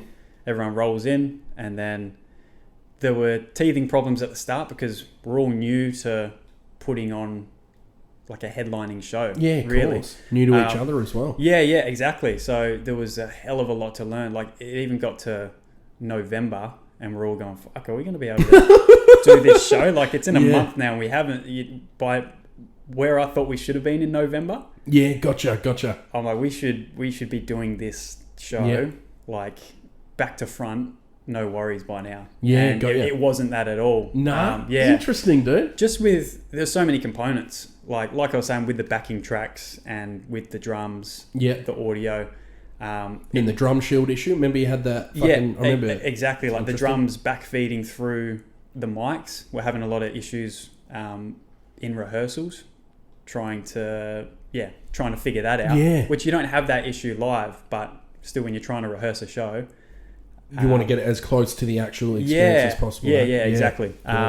So I feel like we were underprepared around November, but by the time December hit, we just fell into it. We did it. Yeah. We did do like a. So that was a big show. That was like a big show. Yeah. It marked something. Is that right? It was. What was the occasion? Well, it was both Calla and Hannah. They did a. They've been doing it for years. But they did a cover on TikTok, I think it was. Yeah. TikTok or Instagram. That's right, dude. They did a Fast Cars mashup. Sounds fucking awesome. Yeah, it's great. You guys got to check it out. It's great. And that blew up, and that kind of like got them noticed. Got you. So I think this whole show, I obviously came to the party late, but this whole show was the two of them kind of their first headlining shows. Yeah, they both performed live before, but this was like more of a, this is their show. You're not just like a feature. And they both, all of you guys, don't seem like the type of people that would do it half-assed. It's like, no, we make this fucking special. People are paying money to come and see you, And it was a fucking big turnout. Yeah. That was full in there, dude. Yeah, it was. And that's the biggest show that I've ever played. Oh. And, I'd be happy if that's, like, in my eyes, I'm like, that's... I was going to say, I've you seen guys it, would have I've been done stoked, eh? Once that was over, it's like, holy fuck. Like, everyone was jumping at one point. It was fucking great. It was weird, because once it was over, it's like, oh, fuck, that's... I want to do more. Yeah, that was just... Please ask for a sixth encore. Months of it felt like you're doing it every day. We were. Oh, right, dude. How was that? What was that? Once it's over, you're like, okay, where to now? Yeah, what now? Yeah. Yeah, it was more so the whole process. This is why I kept telling myself through the process of leading up to the show. Because Beck saw it and she saw it was like taking a toll on me. Because there's 3 rehearsals a week with them. But in between that, I'm taking the drums home, and setting them up at home and practicing at home. That's so much time, dude, isn't it? Because, I need to practice and work on the songs myself. Of course. Yeah. I can't do that when I'm rehearsing. When I'm rehearsing with everyone, we're rehearsing the songs together. Stopping. And to learn the song, I need to do all that at home. So I was playing. I went to playing drums every day. Like, just no excuse, every day. At any point, did you get a bit tired of it? No, it was pretty exciting. Oh, yeah. Because you picture yourself in front of a fucking big crowd. Yeah, and I was like, I want to be prepared. So I'll play every day so that I know if I got to the show and then I made a stuff up or anything like that and I hadn't come prepared, then I'd kick myself for it. Gotcha. But even if I made a stuff up on the night, I know that I'd practice every day. Yeah. Leading up to it, you know what I mean? So if it happens, it happens. But if you're as prepared as you could have been. Exactly. Couldn't do more. Yeah. So that's what it was like going from work, taking the drums there, setting them up, playing, and then we'd finish at like 10 o'clock at night, and then up for work the next day, 6 o'clock start, and then back into it. So it was full on, but I kept telling myself the whole time that enjoy this part of it, because come December after the show, who knows? Obviously there's going to be things after it, but for now, treat it like it's the last. That's the last, yeah. Wow. Oh, fucking hell. If only you had known where it would go from there, eh? You know? Oh, look, I mean, I wonder how she felt. I would have loved to have heard a debrief from her, you know, like how she... Well, she wouldn't do it publicly, I guess, but I would love to know how she felt after that. Like, where do I go as an artist now? She obviously had a fucking vision. She seems smart enough to I think she into the future. Yeah, I don't know. I mean, I haven't even had that conversation with her, but she definitely... She wants to do everything that she can. Yeah, she looks fucking driven, dude. Yeah. Both Hannah and Keller, like... he's great, man. Yeah. And he's so comfortable on stage as well, Keller. Yeah, because he's good looking. That sucks. He's good looking, and he does... he's in a cover band as well, like and gigs regularly at weddings and at the Crown as well. I was going to say... The lobby at the Crown, like... they're pretty popular. They put on a really good intimate show, don't they? Don't they do 3 of them, isn't there? Yes. Yeah. 3 p.m. they're called. 3 p.m. How good. And the plan is I'll be jumping on and doing drums as well with them at whatever shows. But that's in the future. So we got to get into where you went from there, dude. So that's end of 20. That's the December. Fun part. That's December 2022, and then good. Give us a timeline. Good. Because it was quick. Well, I don't know. No, like everything happened fast. This was all in like the last year and a half. 2023 is a big big year actually. But when you put it all, so by the show, Beck's pregnant. Yeah. She was right. She was heavily pregnant at the show in December. I love that. No, not heavily pregnant, I wouldn't say. So May comes around, May 2023, and Willow, our second daughter, comes along. And then it's the same thing again of newborn baby, hectic. Yeah. But also... big opportunities. Yeah, I think it was earlier in the year, maybe March or April, that Hannah texted me and said, thinking an Australian tour. Yeah. Would you be interested? And I kind of was like, yeah. And then within 2 days, like, flights were booked and everything. Whoa, dude. Okay. She was onto it. Fuck. And I was like, okay, fuck. I better tell moved Beck. Quick. I always let Beck. I run everything by Beck, but same thing again. Beck's just Beck and Mum number one supporters, but Beck absolutely just said follow it. Yeah. Like, what are you going to say? No, Nah. Like, you don't say no to those opportunities. A few people would, but and then very fortunate to have a wife that goes fucking follow your dreams, dude. Yeah, 100%. It makes a big difference. She's seen me. Beck and I have been together since 15, 16. Yeah. And I've had a drum kit sitting in my bedroom or in the house since then. So she's been there through the whole lot, this whole process. So she knows how bad you'd want it, how hard you want to work I've been on and off with the drums my whole life, but she knows deep down that that's kind of what I want to pursue. Go for it. Yeah, and I really could. Like, exactly. Yeah, that's the thing. It's not even out of reach anymore. It's like if I actually pursue it, I could make a career, big or small. We were talking before about working 3 days or working a few days a week. I don't want to quit my day job because I love my job. Yeah, I'm the same. Yeah, but if I could do both... I'm getting goosebumps right here thinking about that because it is like that, just and it's not like it's not a cocky thing or anything like that. It's I back myself. That's I'm saying that in your position, you back yourself, you back your ability. I think it took doing that whole process of coming on with an artist who's like the real deal. And then doing well. I fucking killed it. Fucking oath. And you're gonna say that, don't you? You're gonna let yourself know that you're proud of yourself. Because you do. You have your doubts, and then to rock up unprepared. Fucking oath. Well, always as prepared as I can be. Rock up there, kill it, and then more opportunities present themselves. Come from that. So Australian. I love how she's kept you with her. Oh yeah, that's so cool, man. Yeah, you know, but what? She got no reason not to. I get not being a dick. Yeah, no, like, I get you're very it, organised. It's fucking great. You guys have great chemistry. You know, like I think that's the difference as well. Is like a lot of people play the drum, and there's a lot of drummers that are better drummers than me. Obviously, there's always someone better, but it's, are you rocking up on time? Yeah, that's it, man. Every time. There's a difference. Yeah, there's a fucking difference. It's reliability. Like, there's a lot of moving parts when you want to be a band or an artist. Mm-hmm. And if one of them moving parts isn't holding up their end of the deal, then everyone crumbles for it. So I fucking feel we all that. pull our weight, and it's it works. It does. It looks like it fucking does. So flights were booked. Yep. So flights, pregnant wife. Everything starts getting booked. Pregnant wife, and then Willow, poor thing at the start, she was having typical newborn dramas, but like she had a few issues at the start, so it was sleepless nights. Everyone's been through it. Yeah. So where do we go from there?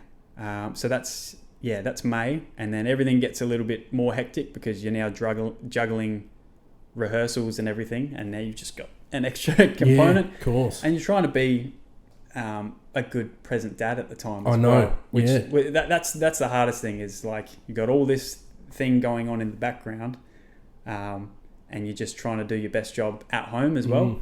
And when you just limit your time at home so much that you're going from work to playing drums, you just feel bad. You've just got that feeling in the back of your head like, I could be doing more. Yeah. Sorry to take it in that part. No, I understand. I know what you're saying. That's where I was at the time. That was taking a bit of a toll, because I was like, oh, fuck. Like things aren't easy at home. I'm doing this. Like, is that really fair on Beck with the kids at home? Fuck, I feel you, dude. So then you don't realise their faith in you, though. That's the thing. And like Beck and I have gotten over the years really good at communicating that. Oh, fuck. See that? Yeah. Absolutely, dude. So, and that's what it came down to, is having those chats a few times. And she's like, just, I've got this. Yeah. Oh, fuck. That's beautiful, isn't it? It truly is. Yeah.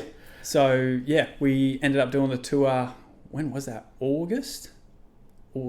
Yeah, dude, I know.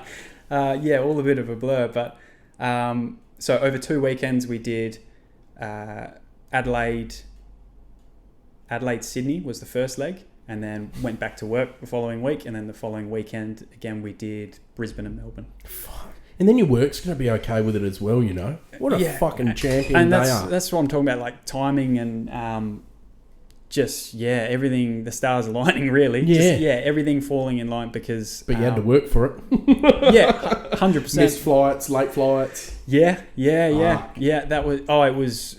was full on. There was no downtime on the tour, and it gives you an appreciation for the people that actually go in and doing that. Full time. Full time. And for me, I wasn't out of pocket. I'm lucky enough that everything was paid for me while I was on tour. I was, accommodation, flights, all covered. Just shows you the dedication, They want it. So for me, it was a no-brainer. If I had to, didn't have the funds there to pay for all that. So that's if that's not funded for me, then I wouldn't have been going. I understand that. Fucking oath I do. Because there's all freight and shit like that. Getting the drums over there. Yep, on the way to the airport. And that's hard itself. How do you check fucking drums in? Yeah, well, there's a... I don't know if I should be telling everyone this. But bit of a secret? No, if you get it's called a APRA license, Australian Performing... Recording... let's see, go dude. with that. Yeah. Something... It's like a musical license, I guess. Of course. If you fly with Virgin, all your instruments are for free. That's fucking awesome. Up to like 63 kilos worth. And how much does a kit weigh? More than that. Does it?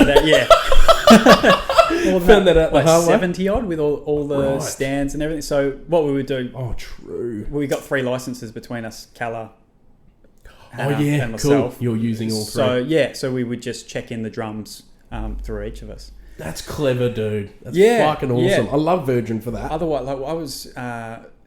missed flight. Not missed flight. get a text message on the way to the airport from Virgin saying, yeah, your flight's been cancelled. What assholes. This is on the Thursday.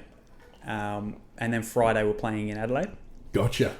So Friday morning, first I think it was like a 9 a.m. flight. Head to Adelaide, get the drums in. Actually waiting in line. This was funny because I was wondering, am I actually going to be able to get these drums on the flight? Is this license going to work, or am I going to be forking out $1,000 to... And there's a Canadian group in front of us, and they've gone over like 1 or 2 kilos, and I think it was musicians. No, just traveling for work or whatever. And they'd gone over, not even 1 or 2 kilos. They'd gone over like 10 or 15 kilos. They're putting all their clothes on, and they're saying how it's going to cost like $50 US or Aussie dollar per kilo to get their luggage on. And I'm watching this in front of me going, there's no fucking way they're going to put my drums on for free.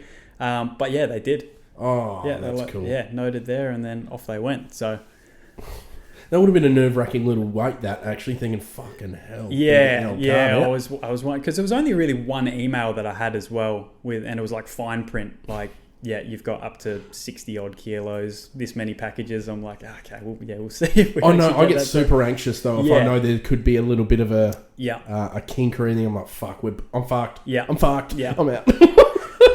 So get on the flight. Fly to Adelaide. Land in Adelaide like midday. Right. Get the drums there. Get to the accommodation. All the accommodation had stairs. Yeah. And wait, did you plan on having like a downtime day when you got there? Yes. Well, I was planning on getting there Thursday. Yeah, that's it. Having a nice sleep first. Having a sleep. Like, I always want to... I read a lot of stuff on Google about setting your drums up and tuning them after being on flights. Oh, wow. I think because of like the temperature in the air. It must get real cold, obviously. So the skins of the drums... They expand fucking way. If you have them tuned, just leaving them in your garage at home in the heat, like that makes sense. That makes sense. So I got there on the Friday. We're planning like to show a steak. that Let them get to room temperature. let it rest for a little bit. So midday, setting the drums Blame up. the whole performance on that. They're fucking cold drums. These are cold as shit. So I got to the accommodation. Made the effort of setting the drums up there and tuning them there. And then we've got to get to the venue at around 3:30. So literally like 3 hours in the accommodation. And that pretty much took me a bulk of that to set the drums up and down the stairs. Tune them, make sure everything's all good, get them back in the car, shower. All right, maybe have a feed. I think I had something to eat. Yeah. And then we'll go into the venue. And then same thing again. Get to the venue, sound check, play the show. Did it play on your mind at all, knowing that you were late and stuff? Did you feel hurried? And no, like there was always enough time to get everything done, but it was like there was no downtime. Yeah, of course. Which it is what was I going to do anyway? Like sit around and I wasn't there to do sightseeing. There wasn't enough time to do that. So it worked out good. Yeah, but there was just zero downtime. Yeah. So it was, get to the venue, end up playing the show, pack everything up, head back to the accommodation. It's like 1:30 in the morning. By the time we've gone through Hungry Jack's drive-through and had a feed at the end of the night, we're all squished in the one car. There's drums piled on everyone. Like it's the proper experience. Band experience. And then, get back to the place. I'm then dismantling the drums, put it all in boxes. I'm not leaving them in the car as well because I don't know where we are. Of course, yeah. So bring them back up the stairs into the accommodation till the next morning. It's 3:00 by the time you go to sleep, and then it's fly. Then the next morning early, I think we're all up at 6. So there's a few hours sleep. Fuck. That's if you get to sleep straight away after playing a show. You're all buzzing. Yeah, always. Like just sit there wired. Probably doesn't help. Lay down. Probably doesn't help that I have a vodka Red Bull while I'm playing. And then fly to Sydney the next day and play the show that night, and we were wrecked. Oh, I could imagine. Yeah, it was just like the flight to Sydney. I'm just sitting there going, how the fuck are we going to play a show tonight? But once you're in it and you're set up and you're there and you've had another vodka Red Bull, Yeah. Does talking about it now make you think, how the fuck did we do that? Like, how did we sort of... Everything worked in the end, didn't it? I think we needed to do it. Like, yeah, that's it. Yeah, because even doing the shows in Perth, we were regularly kind of doing them at the Rosemount in the one venue. Yeah. You get used to the same sound guy, same venue. Whereas when you're going to different venues doing different shows in a short amount of time, you get really good at sound check. And good at feeling uncomfortable. Yeah. Get used to feling uncomfortable. Sound check's actually so important as well, because you've only got a small amount of time to load everything in, to get happy with the sound of the room before doing the show. Because if the track's too low in my ears or the vocals are too high, anything like that, once you start playing the show, it's like, oh fuck, really hard to follow. Oh, and you've told me about that a lot. About that too. So you've got to perfect the sound check before the show to make that's like pivotal in having a good, comfortable show. Of course, really. man. So personally, that's what I took out of it. The doing the whole tour was the importance of the sound check and how to actually do it good. Which we all got comfortable by the last show anyway of like how we're doing it. Well-oiled machine type of thing. Yeah. Oh, that's good. Fucking processes, dude. They're going to be put in place, I guess. So, we did that weekend and then did the same thing the following weekend in Brisbane and Melbourne. Let me check this gear because I want to get more into that. Yeah. I remember you telling me that there was a show where we had one of those shows where it was too low. Yeah. And you had to or something stuffed up and you had to wing it. You had to go for it. Yeah. I look forward to hearing that. So we just finished talking about how you ended up playing the third show. You would have been rooted at the very end. Yeah. But I want to hear about you've told me a story before, but I want to hear it in depth about like have you had a time where shit's gone wrong? Yeah. From memory, like the best example is I did it was at the Rosemount again, but it's just a small show with Calla. It was like a 20-minute set that we had. There was a bunch of pop acts playing on the night. Yeah, got you. So it was kind of go on, do 4 or 5 songs, and then next band goes on after. So there was no sound check or anything like that. I had gastro or something bad. Double whammy. That week. And I was just wrecked. Like, like trying to practice. Well, I was practicing at home and just hadn't eaten for days, hadn't held anything in. Yeah, I was rooted. And I was literally playing the drums at home the morning of the show, just going, I don't know how I'm going to... Yeah, how do you drag up that fucking... Yeah, and it's not like it's only a small set, but it's not like you're just there for 20 minutes. No. You've still got to get there. It's a 5-hour fucking ordeal. Yeah. Given I don't think that night I brought my drums and supplied the drums. It was someone else's drums. Gotcha. Which was good because then I was able to just go on and off pretty quick. Mm-hmm. But it's still a big part of your day. Yeah, of course. Yeah. And not doing a sound check, does that fuck you up? Or? Yeah. So what I got through my ears, obviously every act's different. Their backing tracks are different levels. The vocalists sing at different levels. What I got through my ears, so I plug in to, I get the track in my ears and the vocals, and I want like a little bit of the drum sounds as well, so I can hear what I'm doing. Mm-hmm. Basically, I like in my ears like a stereo mix. So if you're listening to a song on Spotify, in your ears, that's how I want it to sound in my ears while I'm playing drums. Yeah, beautiful. Maybe the vocals turned down a little bit, so I'm taking more cues from the song. Not the vocals. Yeah, if that makes sense. So that's that's part of the sound check, is just getting in your ears what you're happy with. Yeah, got you. But because there's no sound check or anything like that, and it's one of those nights where it's just multiple bands, you take what you're given. You get the mix that the previous band had. Gotcha. Until they kind of tweak it as they go. Yeah, got you. And the first couple songs I was going, what is going on here? Oh, fuck. Yeah, I'm hearing it direct to my ears as well, so I can hear every stuff up. Or I can hear that everything's a little bit off time or whatever. But obviously the sound guy could probably hear the same thing too, because within a song, he'd kind of adjusted the levels. So he can hear exactly what you're hearing? He can pop his headphones in and hear what I'm hearing. Interesting. And I spoke to him after it, and he said, after the first song, I had to listen to what you were hearing, and I adjusted, and I said, yeah, I heard that. Oh, what a fucking champion. How good. Because I guess you'd have Cockhead as well. You'd have Cockhead sound guys as well. Fuck you. Yeah, you would. But this guy, he's unreal, the guy at Rosemount. How do you cue him? Can you tell him during a show? I always speak to them. Like that? Yeah, I always speak to them beforehand and just say, look, if I want the track up or anything like that, I'll point towards, like, usually we'll have a laptop or something set up. I'll point towards that and just go up or down. The hardest thing is getting their attention, because they're usually like, yeah, no worries, I'll do that. In between a song, they're never looking at you. And I'm like, all right, we're going again. Every prick's looking at you like a weirdo. I'm like, yeah. The Wiggles. The Wiggles before. That's so fucking good, man. So yeah, there's a lot of moving pieces. Yeah. But it's we've done enough shows now that we're kind of comfortable enough. Yeah. To do it at any venue, which is good. Where is it? Well, fuck. Where is it? HBF Stadium next. Yeah. Where to next?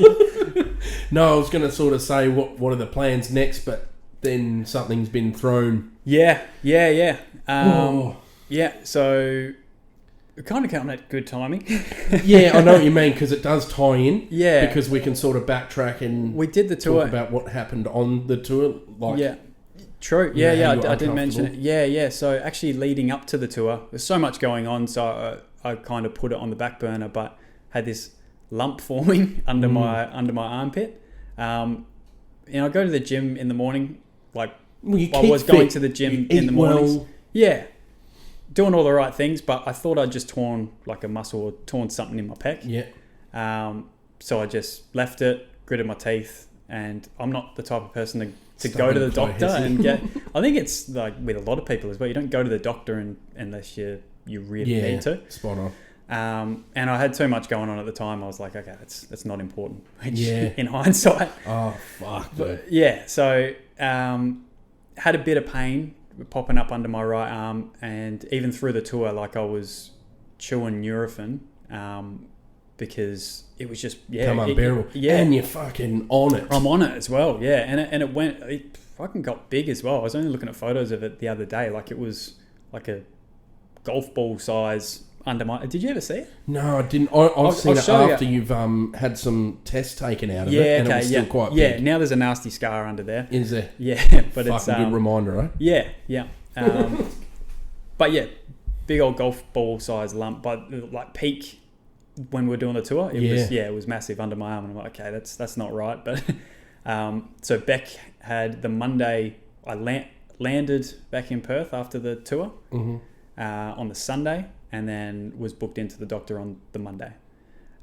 What did she say to you? No, did you decide it, or did Beck say no? You get to fucking get in. Both of us at that point, but good. Beck had been pressuring me for a while to go and get it checked because she saw that I was actually. I was sitting at the dinner table, like trying to mask the pain, but it got unbearable at one point where I was like, it was just like, just sudden sharp pains under the armpit. Which I'm told is a good sign because it's not supposed to be painful. Okay. So, but again, glad that it was, because if it wasn't painful and it was just a lump popping up under my arm, I would have never got it checked. Ooh. I would have left it and then just thought that'll go away at some point. Anyways, so that Monday went and saw a doctor. They said, doesn't look what's the word that they use? Sinister. Doesn't look sinister. Looks quite normal. It's likely just an enlarged lymph node caused from you might have picked up some sort of sickness or infection or something like that, and that's just your body trying to get rid of it. Which makes sense. No, it does. Like, yeah. Oh, yeah, cool. And I thought that too. Yeah, that's exactly what I thought. Yeah.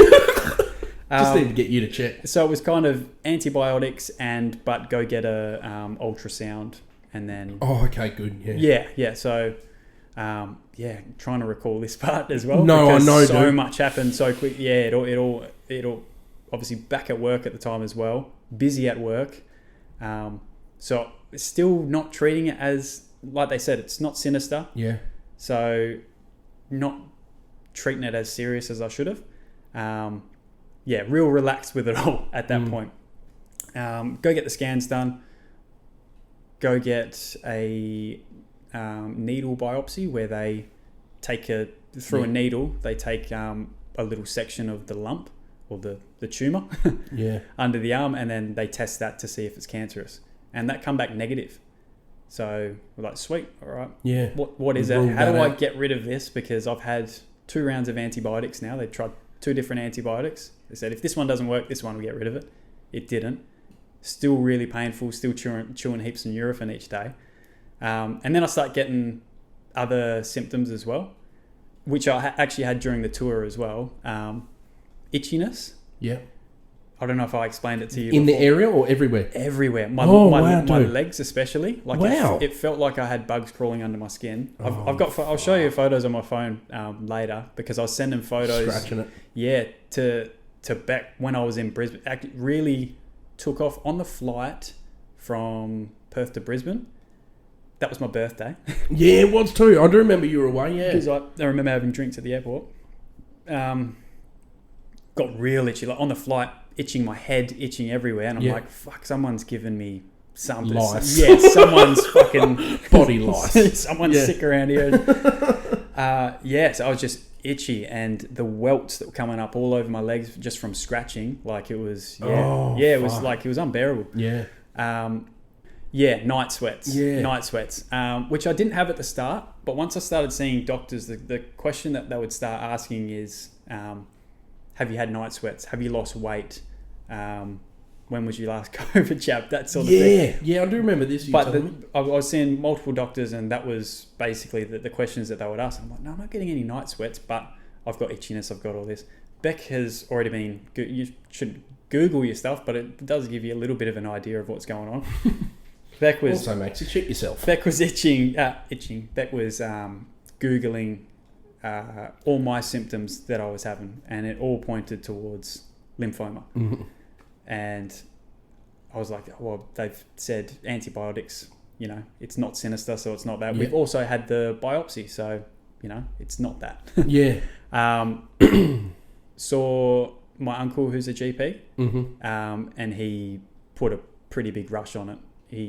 His practice is in Claremont, so I don't like going to doctors as it is, and Claremont is a bit of a drive to go out there. Yeah, it is. But I'll be going there every time now, because to get someone's opinion who gives a shit about... I agree.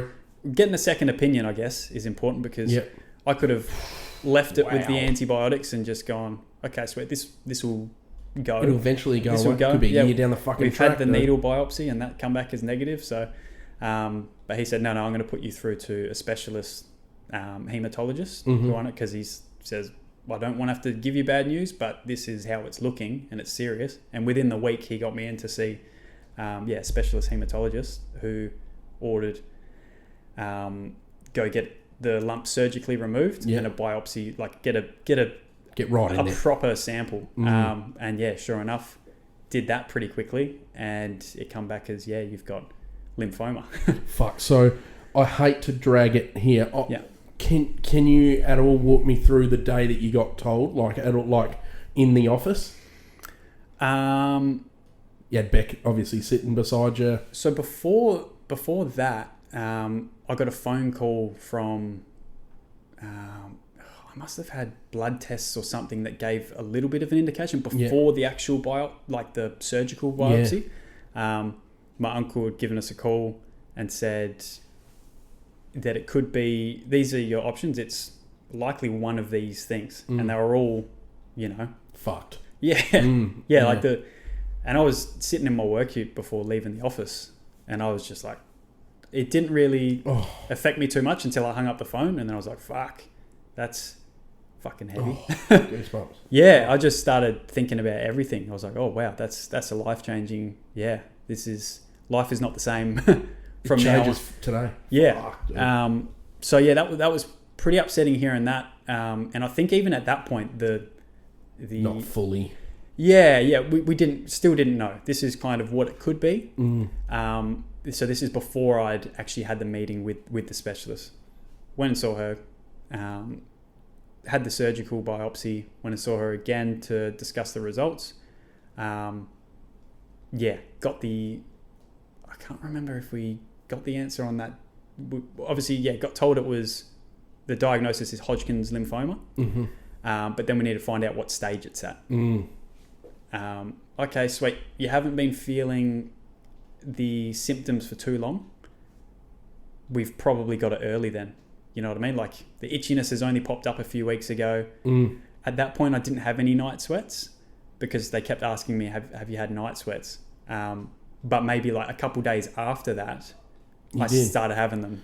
So in my mind, I'm still going to work every day and just going on as normal, trying to. Yeah, but you also said to me, I remember you said that you, on the way to work, you'd be in so much pain. Yeah, which I forget about now. Yeah, I remember you saying you were making noises like... I was gritting my teeth, like Nurofen. Driving to work, waiting for the... Because I know Nurofen fucks with your guts a bit. Yeah, gotcha. So you got to have them with food. So I didn't want to have them through the night. Like, I was in pain at night. I wake up in the middle of the night in pain. Ugh. And I didn't want to have Nurofen because I didn't want to do more damage. Mm. Right. So I'd wait till the morning, have something to eat, have Nurofen. Until they kicked in, I was gritting my teeth. Fuck, but then I was fine. Like, it did its job. Only just started having the night sweats. So I was like, okay, this is a good sign. It hasn't progressed too far in my head, and that's what we all thought. But you got to then go do a PET scan, which it's full body scan where they can actually tell you what stage it's at and see how far where it is in your body spread. Yeah, gotcha. That's one thing I convinced myself in my head that not that the staging matters too much. The treatment's still the same. Got you. Whether it's you go stage 1 to stage 4, treatment's the same regardless. But I just had myself convinced that, all right, this is early. There'll be a little spot somewhere in the arm. It'll just be there and we'll fuck that off. Yep. No worries. Not the case. Stage 4 Hodgkin's lymphoma. Stage 4. Yeah. Fucking jeez. When I was in I was in the specialist office with Beck and Mum. Oh. And I think beautiful. Willow. I think Isla was at daycare.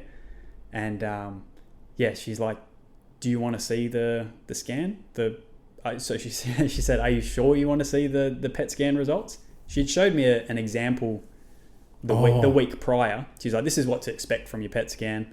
You know, the black dots are what's not supposed to be there. And what is it, like a chest x-ray? Is that what we're looking at here? Like a full body. Oh, it's a full body. Yeah. So when you go and get the scan done, they put you on a drip for an hour where they put like a radioactive fluid that shows up the black spots. Yeah. I don't know exactly how it works, but you've got to just sit there and then you go under. It's like a CT machine, really, but it just gives different results, like a more in-depth, I guess, view. Yeah, you can see organs, you can see everything. Fuck, wow. Yeah. She'd shown me an example of what to expect from the PET scan the week prior. Yeah, and this person just had like a little black dot. And that's what I was expecting from mine as well. And then when she said, are you sure you want to see them? I was like, fuck. Why are you saying that? Yeah. Like, I feel like... I've got to now. You know, I'm in pain and everything like that, but like, can't be that bad. And I remember that clear as day. She popped it up on the screen and I was like a freckle. Fuck off. It's everywhere? Everywhere. Like, from in your bones, from about here to here, like my whole torso area was just riddled with it. Really? But it's a blood cancer. So gotcha. It's not like big tumours everywhere. I'm guessing it was everywhere because it can travel through the blood easier. Yeah. I guess it spreads quick. Apparently, does it get in your bones? So it got down to my... I remember you telling me that. my tailbone. Fuck. So, I noticed that was one of the bad symptoms as well, but I had no idea what it was. Is every time I would have... I usually just drink water or coffee. Yeah. But as soon as I would have a beer or something to drink... That's right. Forgot about you. Yeah. I'd curl it like within minutes. Happened 3 times. Three or 4 times maybe for me to realise, fuck, probably shouldn't have another beer. Yeah. But it's a real like inflammatory type of cancer. So gotcha. Like high inflammation. And that's one of the signs that they saw when I was doing blood tests, is that the inflammation in my body was really high. So I guess... because the cancer had reached the base of my spine, when I would have a beer or something inflammatory, straight away. It would Arcs it all up. Oh man, and it was like paralyzing. Oh. Yeah, it was. Yeah, it was. Once. Fucking, you're a tough bloke. I'd like to think you're a tough lad. I don't know. Fuck, dude. I can grip my teeth and kind of just get through it. Yeah. But yeah, it was pretty painful. So yeah, a lot of things happening at that point. What happened when you seen it? Well, I was just blank face. Like I'm sitting, the screen's there, and I'm looking at it, and I'm just like, kind of shocked and speechless. Like, it's like, okay, that's your body. Yeah, that's I'm your body. Fuck, that's worse than what I thought it was. Yeah. Maybe should have got that checked earlier. What did Beck and how were they reacting to it? Everyone was just silent for it. It was a real silent drive home. Oh. Yeah. Fuck. Yeah. Matt. Yeah. I sat in the back of the car. Mum, I think I drove there, and then I was like, "Can someone else drive?" Yeah. Mum and Beck drove home. I think it was quiet the drive home, but I just like sat there looking at Willow. She was in the car next to me. Oh. Yeah. A lot to take in. So that was a pretty rough night. I can remember everyone coming around for dinner. It's weird because when you feel fine, and then all of a sudden everyone's coming around for dinner and that you feel like you're dying. Yeah. It's like I want everyone to know like I'm all good. Yeah. And then, everyone wants to be there for you. Yeah. And they're feeling it as well. Yeah. But seeing everyone else upset, I was like, fuck, like I know I'm going to be okay. And even after seeing it, I was like, I'm fine. Like there was never, and there's still there's never been a part where I'm like, I'm gonna die from this. Like it's even that was a bit of a hard thing as well, because of all the cancers to get, Hodgkin's lymphoma is like top 2 or 3. I was gonna say that's burnt into my brain the day that you told me. I remember where I was, and you were like, "Oh, look, this sounds bad, but it's." Yeah. It's beatable. Yeah. How do you say it? How do you say that? Like it's the cancer that you do. What do you? It's it's beatable. I don't know. It's beatable. 95% success rate. Yeah. After 5 years. So after 5 years of not treatment, but after starting your treatment, monitoring after 5 years, 95% of people have beaten it, obviously, and it doesn't come back. Yeah. So that's like. The odds are fucking sweet. Yeah. I, for whatever reason, didn't realise that the staging mattered there. Yeah. So on that day was finding out that if you're stage 4, that reduces that to like 70, 75%. Oh, right. Okay. So that was just it does matter. Yeah, I was like, oh, fuck. Wasn't expecting that. Still good odds. But yeah, it's a hit finding out that you've just lost 20%. But still didn't think I was going to die from it. No. Like still, yeah. You ever had intrusive thoughts though? Yeah, maybe like like it's that's a prick of a question. No, but worst case scenario, like that's what happens, and then like it's just a girl. Yeah, but that's what I think about the most. You were looking at Willow, like. Oh yeah. Just what next?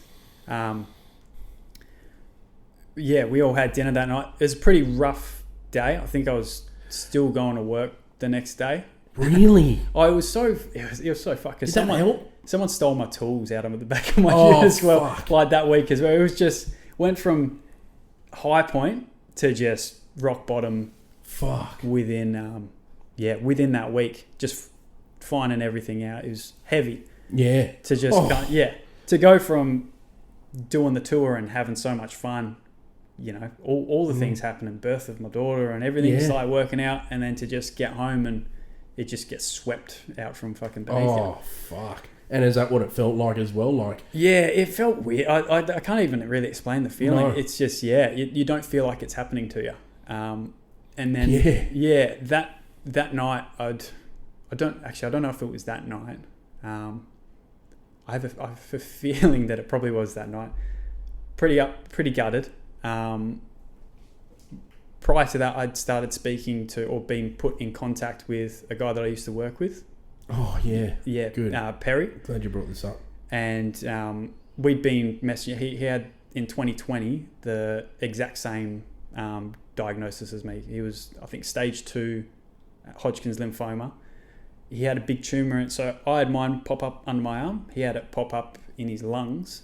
was struggling to breathe, and it was during during COVID as well. So he couldn't even see face to face a doctor to get diagnosed. He was doing it all through Zoom. So man, yeah, that pretty heavy. So he went through the exact same treatments, exact same drugs, everything like that. He had the exact same treatment back in 2020, and he started messaging me and we were chatting about it. And so we'd been talking for a few weeks at that point. I was getting a good up. Maybe I think this is what had kind of calmed the nerves. Yeah, of course. That I was chatting to him. He's someone who's been there and done the exact same thing. Yeah, every few days has sent me a message, and every time I have treatment, he's checking in on me. Yeah. But that night especially, I think I told him, I'm heading in to discuss with the specialist the results, blah, blah, blah, blah, blah. Fuck yeah. What did he say? I'd like to know. Yeah, well, I didn't hear from him until the next day. He lives in the UK. Gotcha. So generally I'll wake up and... have a message, Yeah, have a message there. And it was literally like a big paragraph basically saying, I know exactly how you're feeling at the moment. It's fucking tough what you're hearing, but trust me, you've gone through the hardest part. This has been the hardest part. Once he's like, don't be afraid of getting chemo. What a fucking beautiful bloke. Yeah, because at that point, you're going, fuck, what does this mean? Yeah. You know, like, wake up to this message. He's basically, the hardest part is over. You're getting better now.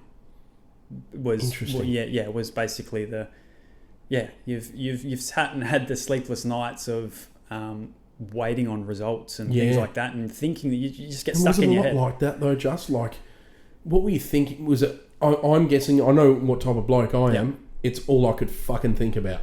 It would be all I could think about, dude. I was thinking... Before I went to bed, like, oh man, have I had a good... Like, honestly, I'd be thinking those thoughts. I was thinking, how the fuck am I going to keep a roof over the head? Yeah. How am I going to keep my kids fed? I'll be selling the house. Yeah. Yeah, like, you know... You lose... They're big fucking decisions. They're big thoughts too, man. You lose your income, and... it only takes a couple of weeks, and then you start going in reverse. No income protection or death cover or anything like that. You don't expect this to happen, especially at my age. And so earlier on in the year, I'd stripped away my income and life protection, probably early 2023. Yep. And then, sure enough, this happened. So Murphy. I did. I tried calling the insurers and everything and saying, can I get reinstated? Yeah. And they were like, nah, sorry, mate, not with your diagnosis, and you'd be doing well to actually get income and life protection after this because you've been diagnosed. So don't want to help. Unlucky. Fuck you. Yeah. I've been paying for it up to this point. Exactly. And then, I don't give a fuck, man. You're a number. That's bad timing at that point as well. So I get this message from Perry, and that does, like, it just changed something in my head where I go, fuck, he's right. Like, the only way to get out of this is to have the treatment and stuff. I was stressing about, obviously income, everything like that, but also having the treatment. Like, what does that mean? Yeah, so much to take on. Yeah, I'm getting told you're going to obviously lose your hair, you're going to be fatigued, too tired to do anything, you're going to be in bed, you're going to lose weight, like you're going to be rooted, and you're going to be getting chemo for every 2 weeks, getting the treatment, and it's going to, I was told at the start, you're going to have 1 good week and 1 bad week, and that's pretty accurate. Is it? Yeah. You're going to have 1 good week, 1 bad week for 6 months. Treatment goes for 6 months. Reevaluate in the middle, as in have another PET scan. Yeah, gotcha. And then see if we need to increase the treatment or... When they say increase, the dosage or the length? I think... I'm not sure. I think maybe they introduce a different... Well, they do. They introduce a different drug. So I should probably touch on this as well. Is that... So before starting the treatment, Beck was like, are we having another kid? Or we don't want to rule out the possibility of having another kid. So we should probably get like a sample. Frozen. Yeah. Or whatever.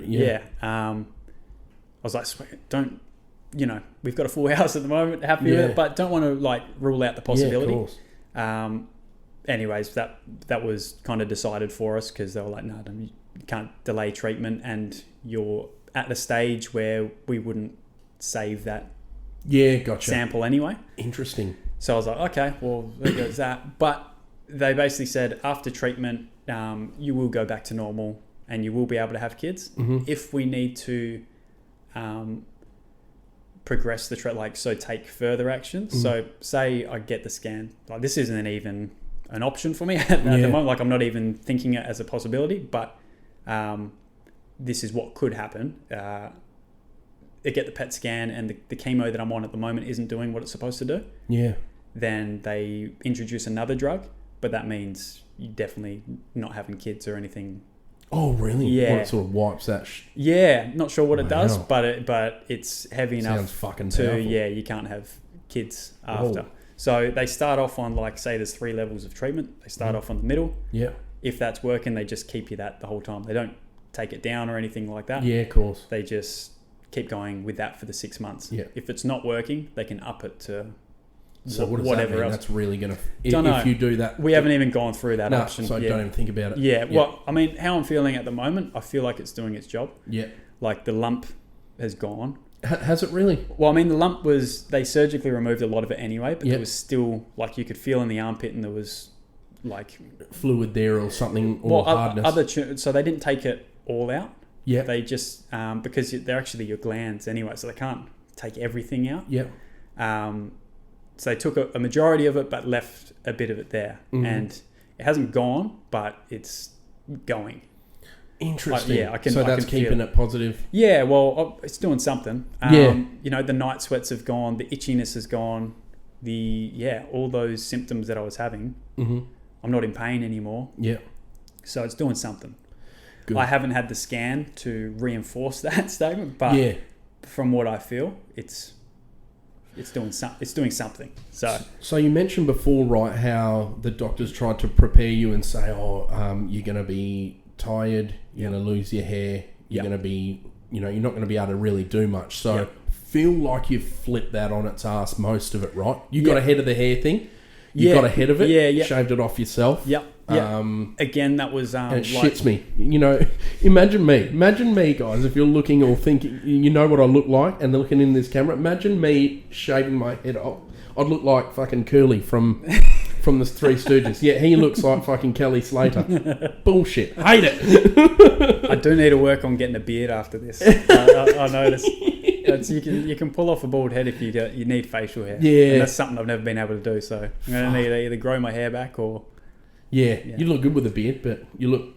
Yeah, I don't know. It takes about 20 years off your life, mate. But sorry, man. So you've gotten ahead of all that. Yep. So can you talk to me about going into the chemo? What was your mindset? Yeah, so... Because that's fucking admirable. Again, Perry had a lot to do with that, in basically saying, this is what I did. I made a... magic, man. Yeah, I made a chemo playlist. Yep. And how long did he have off of work? I'm not sure. The whole 6 months. Yeah, because it is 6 months. Right? Yeah. The specialist this is where I'm super fortunate to be in the position that I'm in as well, is that a lot of people... I feel like I'm handling it quite well because I've got the time off work. Yeah. I will be returning to work this year. Yeah. From home, and I'm able to do that. Yeah. I think a lot of people feel the chemo a lot worse than what I do because they have to go out and do they've got no fucking choice. Yeah, wow. If I had to go out, I'd do it if I had to. You do anything to keep a roof over their head. Yeah, of course, man. I've got the option to work from home, which is sweet. But a lot of people who are in this situation, they'd have to go to work, and what the chemo does is it destroys your immune system. Mm. So you got no line of defense. And so I haven't gotten sick yet because I've been avoiding people. Haven't been...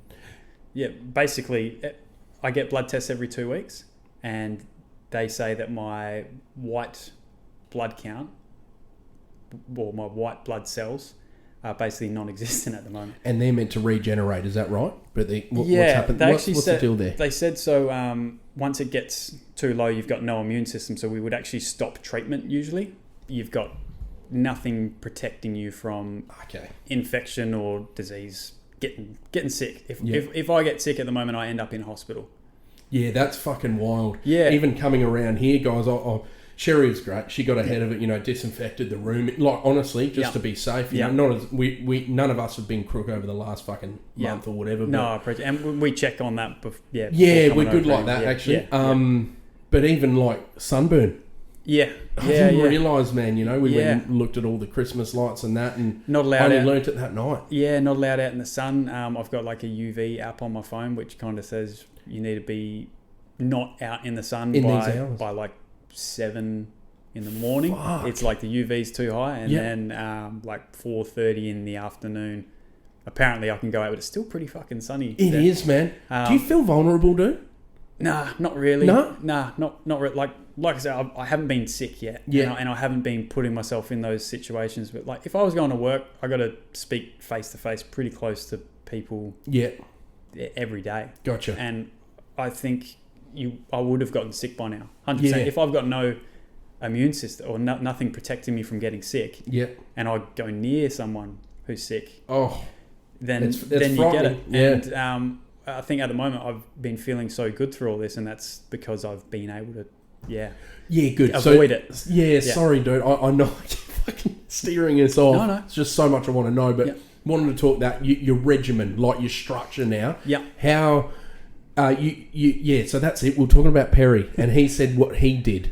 Yeah. And how it helped you. Yeah, that's right. Before before I fucked off and before the camera turned off. Yeah, so that was playing on my mind. I'm like, okay, what chemotherapy is pretty fucking scary. Yeah. What does that mean for me? How do I go about it? But yeah, I mean, that text message that he sent previously was huge when he said, chemo's you getting better. Yeah. That just flipped something in my mind going, okay, sweet. All I need to do is get better now. Like, I was looking forward to, I was saying to people, if I could start treatment today, I think after having that meeting with the specialist, it was maybe the following week that I started getting, so for that week. So at least you're doing something. I'm sitting there, I'm going to work, going about my day, start treatment next week. Yeah. Well, actually start getting everything in order to be at home for the next 6 months. Yeah. Yeah. Fuck. It was that's right. More so that for the week, it was like, going to work, but also taking work computers home and getting everything set up so that I can get treatment from home. Well, also try and earn some sort of money, but they've said to you, haven't they? Yeah. You might not be up for it. Yeah. Which clearly you've told me some days you fucking you're in bed. Yeah, and it's, I can't imagine going to work on the shit weeks. Like fucking oath. So was actually kind of looking forward to getting stuck into chemo. Yeah. Because it means you're getting better. So Perry told me that he made like a chemo playlist. Yeah. Uploaded heaps of his favorite songs on Spotify, and he had a different experience to me, as in I think he would go into, I haven't spoke to him about this, but most people go into like a hospital, like a ward. Yeah. And if it's like the public sort of system, you're in a room with a bunch of other people also getting treatment. It's a day, basically. By the time you go to the hospital, I don't like going to hospitals. No, man, no. You go to the hospital, you're in a ward, get the treatment, and then I guess they monitor you for a little bit. Yeah. You go home. There's all different types of chemo, but this is, my experience. Yeah.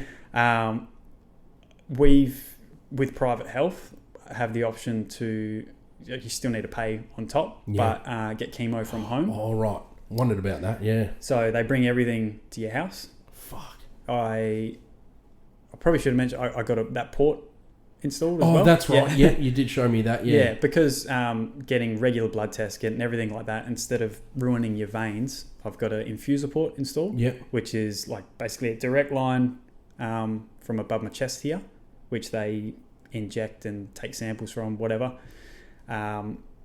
Goes direct to one of the main arteries, so that pumps it out quick. Yeah. Fucking interesting. I don't know if that changes the effectiveness of it. I think it's just if you're going to be getting treatment for easy inside and out to get in and quick, pain free, like it's it's all good. So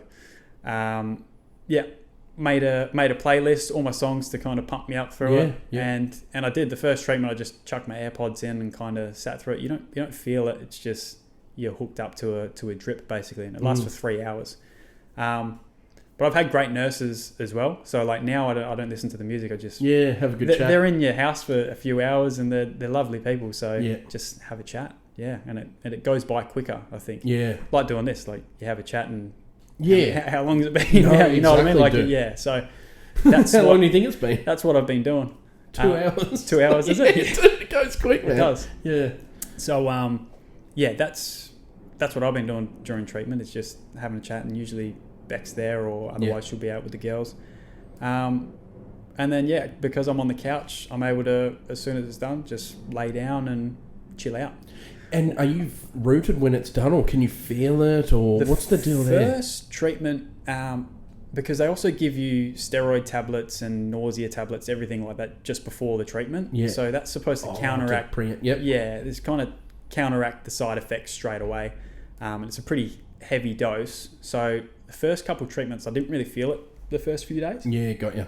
It wasn't until they started to wear off, so I get the treatment on Thursday. I think I started feeling it around the Sunday or Monday.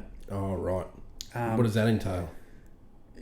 Well, I was expecting to be just in bed. I was expecting it to be painful for whatever reason. I don't know why. You just paint a picture in your head of what you expect it to be. That's what I would, Yeah, and you see what it does your skin hurting, inside your blood veins hurting, that type of thing. You see what it does to people physically, and you go, that's going to be sore. Sure, it's painful. But no, none of that. It was just more so just motivation was gone. Yeah, gotcha. Yeah, getting up and doing something was that. Once I'm up and moving, fine. But actually just getting up out of bed, or if the kids were crying or anything, just the helplessness. Yeah, I know. I was just I need to stay in bed. I need to lay down and I need to rest. Because generally before all this, you're very on top of that stuff. You like to keep fit. Yeah. When did you get the sauna? Ages ago, didn't you? Yeah. Last year. When I say that, not ages ago. Yeah, way before this. Maybe mid last year. Yeah. Like to keep fit. Do you know what I mean? Hit the gym. You're that type of guy. Very fit. Eat well. Yeah. It's a big thing to your whole family, isn't it? Do all the right things. Back and all that. Yeah. Like feeling good. Exactly. Yeah, so whatever that not entails. Mentally as well. Yeah. Yeah. Sorry, man. So you're right. No.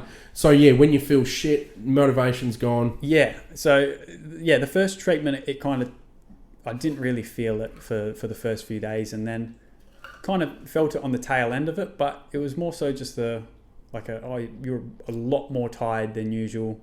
Yeah. Your body's telling you to rest a bit. Yeah, and you have to listen, I guess. Yeah, your body was still. Being at home, there's a few things that I want to do every day, which is because we got the sauna. Yeah.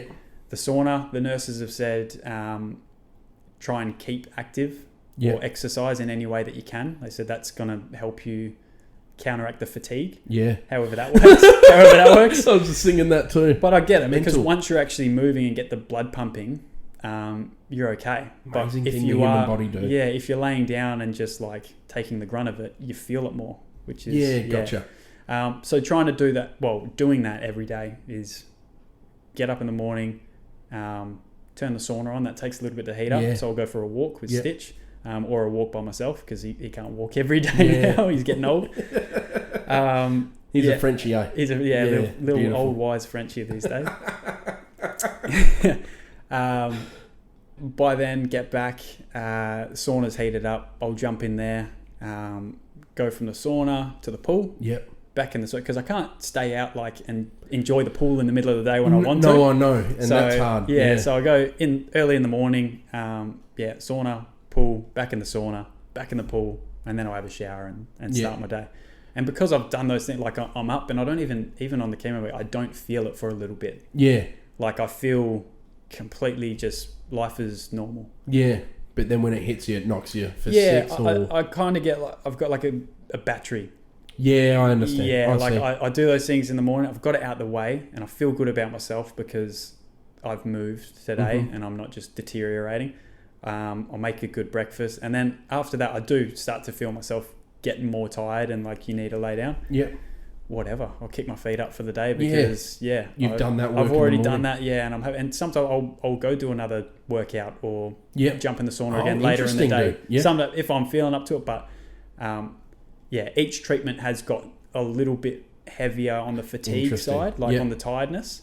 I expect it to get worse, but I'm a third of the way through now. So I'm 4 out of 12 treatments in total over 6 months. And I thought I'd be a lot worse at this stage. Physically, at the start, I figured within the first 2 treatments, I'd be pretty wrecked. Yeah. From what I'd heard and stories I'd heard as well, like that Mark Hoppus from Blink-182. Yeah. He has Goodrum. Yep. Same one. Yep. But he puts a 10-minute video on YouTube explaining. I'm gonna watch that, man. Yeah, explaining his chemo experience, and that's something that I watched before. Not before, actually. I think I'd had a couple treatments, and I'm watching it on YouTube. And he's explaining how it feels like he's burning from the inside out, and he's getting zapped from an electric fence. And, and I'm like, shit. Oh, fuck. I haven't experienced that yet. Is that coming? Yeah. And he had the exact same diagnosis, same drugs, everything that I'm on. So was he in stage 4? Yep. Wow. I think so. Yeah, I think so. No, he was. Yeah, he was. So, but he's all good now, obviously. Yeah. But he talks about having to retrain or relearn how to sing. Whoa. Because, he couldn't see it, messed with his vocals and everything like. So, like I'm feeling pretty good. Yeah, I know what you mean. Yeah, we said that we went and looked at Christmas lights, before Chrissy, and you said that exact thing. Like, I feel good, but to me, it seems like all you're doing is trying to keep ahead of it, trying to not wallowing in sorrow. I see it, dude. I see it so hard, and I love it, and it inspires me. I'm fucking proud of you for doing it. Thanks, but it's mate. like, just I don't stop it either. Can you? Like, you send me Snapchats of you in the sauna, like fucking. It motivates me, man. Yeah. Especially because you've been dealt this fucking prick of a hand. Yeah. But you're not gonna let it fuck you. No. Like, keep working, keep smashing. You went for a ride through the Swedish fucking countryside on the cycle bike.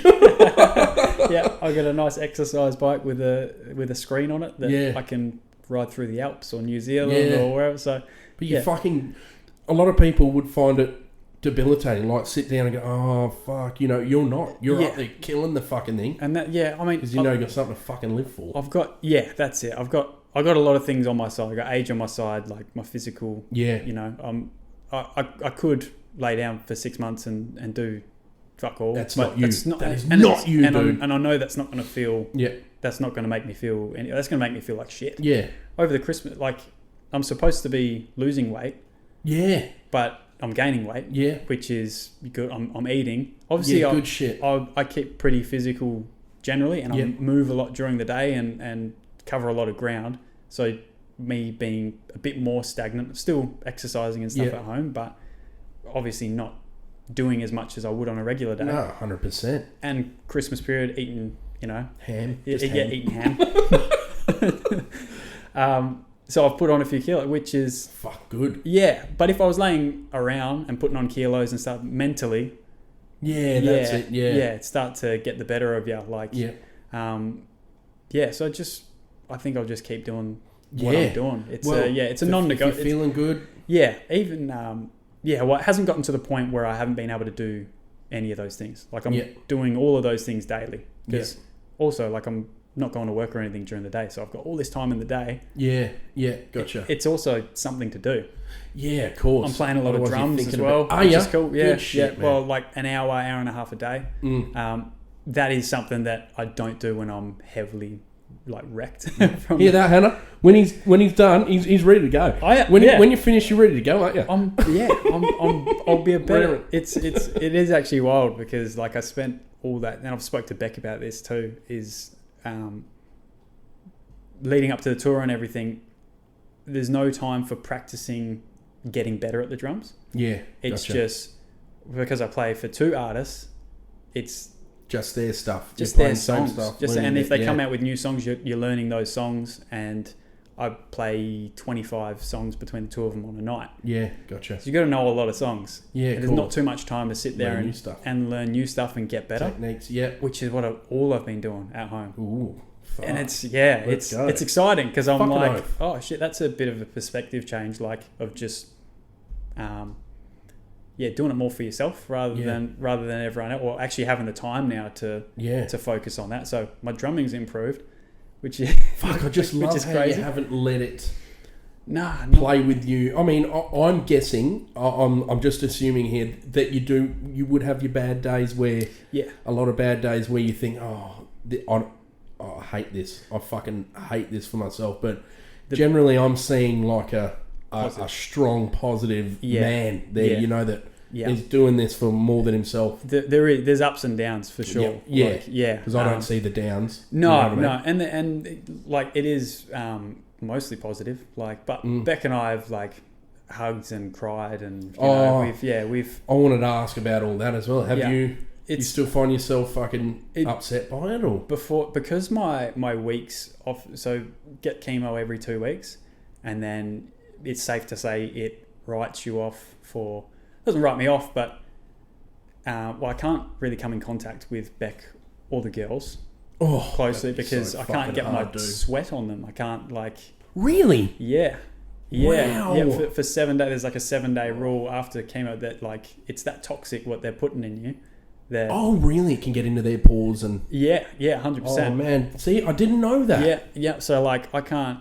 I'm sweaty palm now. Yeah. Like I can't go change Willow's nappy or anything like that. Interesting, she's a baby. So what does that do to a kid? I don't want to find out. But so I got to like. Oh, that's hard. That's probably the hardest part. I was going to say. That's the hard thing. But it's also nice because on my weeks that I'm feeling good, I'm like extra, soaking it in, getting the cuddles, and because I know that's when I hit the sad point is when I've got chemo the next day now.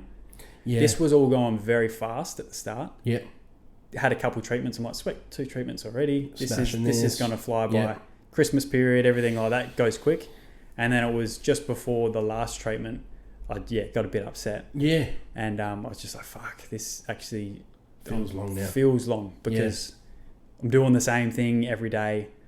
It's feeling like it's May at best that I've finished. So just realising that now. Yeah, that's still another 5-6 months. Yeah. So it's going to be a long slog, but that's the sad thing is when I'm feeling good in my in-between weeks. So I have a week of feeling a bit rough, and then I feel good. Like now, I feel good. Yeah. And that's obviously also because the chemo is doing its thing. Like I've felt rough for months now, or for half of last year, because I had cancer and didn't realise. Yeah. So I feel like better than ever now. On the weeks that I'm feeling good. You know what I mean? Like, it's amazing that you're saying that. I'm excited to see how I feel at the end of this year once treatment's gone and everything like that, because I'm sure I'm affected by the chemo. I feel okay now. But I'm sure that I'm obviously affected by it. So I'm excited to see if I could tour Australia and do everything that I did with this diagnosis or with cancer. And then what can I do? Oh, I just fucking love the way you're looking at it. I do. You're, I guess I will check this, but there's something I quickly want to say because it'll roll on to the next one. But it's like your mental attitude is something that's fucking so incredible because you've accepted that it's going to be a fucking prick of a 6 months. It's going to be a prick of the hardest of your whole life, possibly, but you're looking past.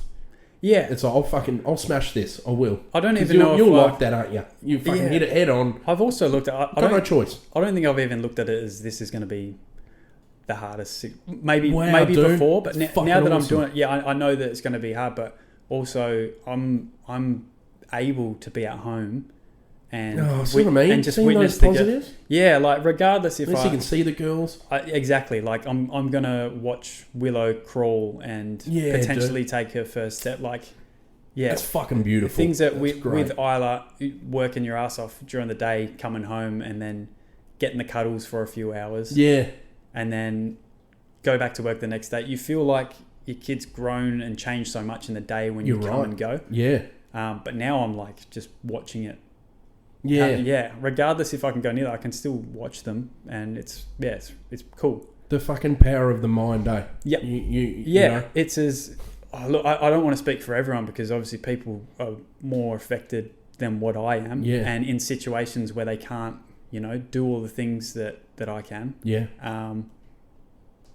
But for me, this is my experience, and I'm looking at all the positives from it. I think I'm kind of glad in a way that it has happened to me. Interesting. If it hadn't, how long do I go on the path of just kind of head down, ass up, keep working? Fuck, that's powerful. Yeah, because I've had a lot of time sitting at home just thinking. Yeah. And I do, like, I've had a few cries because of that. Like, an example that I'll bring up. I'm always like frantically cleaning up after myself. I get that from mum. Yeah, psychopath. Like, I just clean. Yeah, I can't. Things can't be untidy because I can't relax. So always, like, Beck and the girls will be in the house in the most mornings, and then they'll leave through the day, and then my job, I'll go through and just tidy everything up because I'm at home. It's like, so I just tidy up, and I was tidying up Isla. I had tidied Isla's room the day before, and she's a 3-year-old, so she trashed it 100%. And then I went in there and, like, I almost, like, got pissed off because I was like, I'm tidying this and I'm just constantly doing the fucking same thing over and over again. And then instead of, like, going through, and what I would usually do is just rip through, tidy up everything, put everything away, I just sat on her bed and looked around her room, and you could see where she'd been in each part of the room. You can see she played with the books over there and left them there, and played with the dollhouse. Like, everything was a little bit out of place, and that fucking, like, I just burst out in tears because I know what you mean, because it's not going to be like that forever. Yeah. And you know what I mean? If I wasn't at home and going through this experience that I'm doing, I would just have walked into that room, frantically cleaned up everything and walked out. And just everything is urgent. Everything's in, like, I'm in a rush to do everything all the time. But because I've got all the time in the world at the moment, I'm actually taking everything in. Stopping and smell the daisies. Yeah. And realising, like, fuck. I heard you say it or that your dad says it, stop and smell the roses on one of your last podcasts. Yeah. And I heard that, and I listened to that while I was having treatment. I was like, fuck. Like, it's fucking unreal. I've heard that a million times before, but, like, it's so true. Oof, this would have magnified it for you. Yeah, and I've had a lot of moments like that at home where I'm just like, what are you fucking in a rush for? Like, I've always been in a rush to get this, or to, of course, just to move up, but fuck it, appreciate what you've actually got. Because I've got everything that I need. So big takeaway coming out, and that's why I'm so positive about it, because I've had experiences like that and thoughts like that constantly, that, like, no, this is happening for you. Like, because I don't come out of this the same person mentally. No, exactly. Just priorities completely change. That was my next question. You think you have your priorities right. Yeah, hey, that's right. Yeah, until it's thrown in front of your face, like, nah, you do, what, fuck, just the littlest You're fucking of not things. Immortal. that, and just, you think you're present with your kids. One thing for me is, like, I want to remember every little bit of them growing up. Yeah, of course. And it's, like, so hard to do when you go into work every day and you come back and you've got so many things on your plate. Of course, man. Mortgage and all that shit. Just distractions as well. But even with all those things, there's a different level of presence with your kids, which I've noticed now. And, like, I'm still bad at it. Obviously, being at home, it's so easy to jump on TikTok and Instagram, things like that. Yeah. But when you put it away and, like, you're actually there, it's a way different experience. And fuck, that's something that I'm going to be just better at all around. I fucking like that. I'll take a lot of inspiration from that. Pretty much you started answering the question that I did want to ask you, like, how has this changed you. There's so much more you could actually talk about. I was just saying that too, that there's so many more things and how it's affected you, and that I'm sure that you've forgotten or... Yeah. You know, but how has this changed you as a person? Your goals, like, has it changed your priorities in life? Like, dig deeper into that for me. You just said pretty much, but I want to... Priorities, absolutely. Like, I think it puts a fresh perspective in your mind of what you do have in front of you. Constantly, my whole, I guess, life leading up to this that's it. Was just chasing your tail and trying to... We don't have it now, but in 10 years... I'll work towards that. Yeah. We'll be sorted. We'll have all the things that we want. Yep. We'll have, the four-wheel drive, the the boat. That's it. House on a hill. Like, I don't... For whatever reason, it was just material things. Mm-hmm. That's what's gonna... We'll get there eventually. Yeah. And this is just put a big axe down the middle. And say, I'd love those things, but I think the sense of urgency has gone away. Wow. I don't need it. Is that hard to let go of, you reckon? Or not really? It did it automatically for you? Just automatically. It's when all the stress is taken away, like not having to go to work every day and think about work and take work home with you, not have to worry about income and putting food on the table, which we'll get to in a second. Yeah. All of those things are taken away. Then you actually have time to think what's important, and that's just your family unit. For me anyway, for the kids and keeping them happy, and they're happy just playing on the lawn in a sprinkler, like I've learned that. So, getting the boat or getting all these things, they'll love that, but they'll remember just making simple memories and seeing you there. I've seen it. I don't know what it is. You see that, and especially over Christmas time, I think about that a lot. Like, just before Christmas, you're like, I've got holidays coming up. I've told you as well, pretty much just this thing with you is my only engage. I just want to lock myself away with them. And like you say, the simplicity of it. Of course we all like nice things and stuff, and pools and fucking boats or whatever. No worries, that's fine. But I'll never forget that it's so fucking... Like you say, a sprinkler dude, they'll make their own fun. Piece of black plastic tarp for a slip and slide. And even for us as well. True. Like, I've done that, the walk up the hill that I love doing. Did it this morning. You literally did it. This morning, Actually, I did it on an electric bike this morning. I cheated. Dad dropped off he's got him and Mum got electric push bikes last year for Christmas. Did they? The year before. Can't imagine Dad's on a pushy. No, I think they've ridden them a couple times. So Dad dropped that off last night just so I can get around in the morning a bit quicker.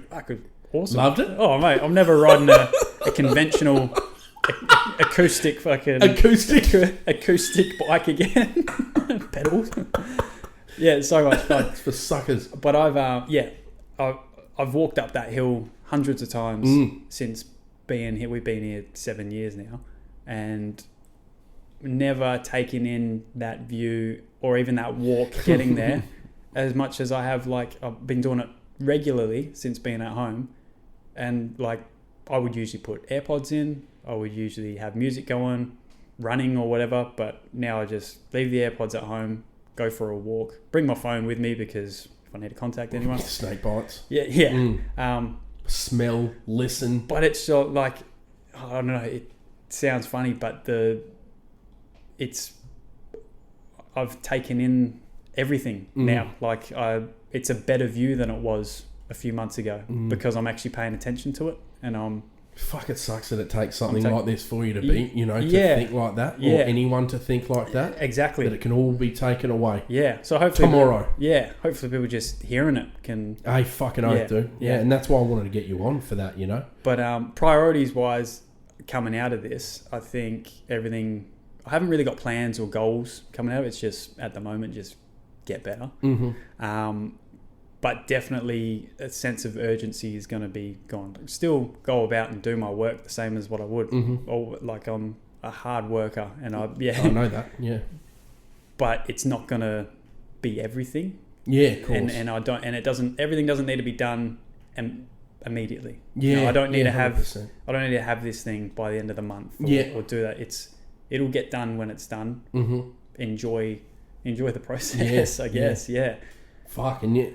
I've realised it a lot, but it's like it's so fucked how quick time goes, especially with kids. Yeah. It's like yeah. I saw this thing the other day. It's like the grubby handprints on the sliding door will be gone one day. Yeah. And broke me. Yeah. Fucking broke me, Yeah. dude. Yeah.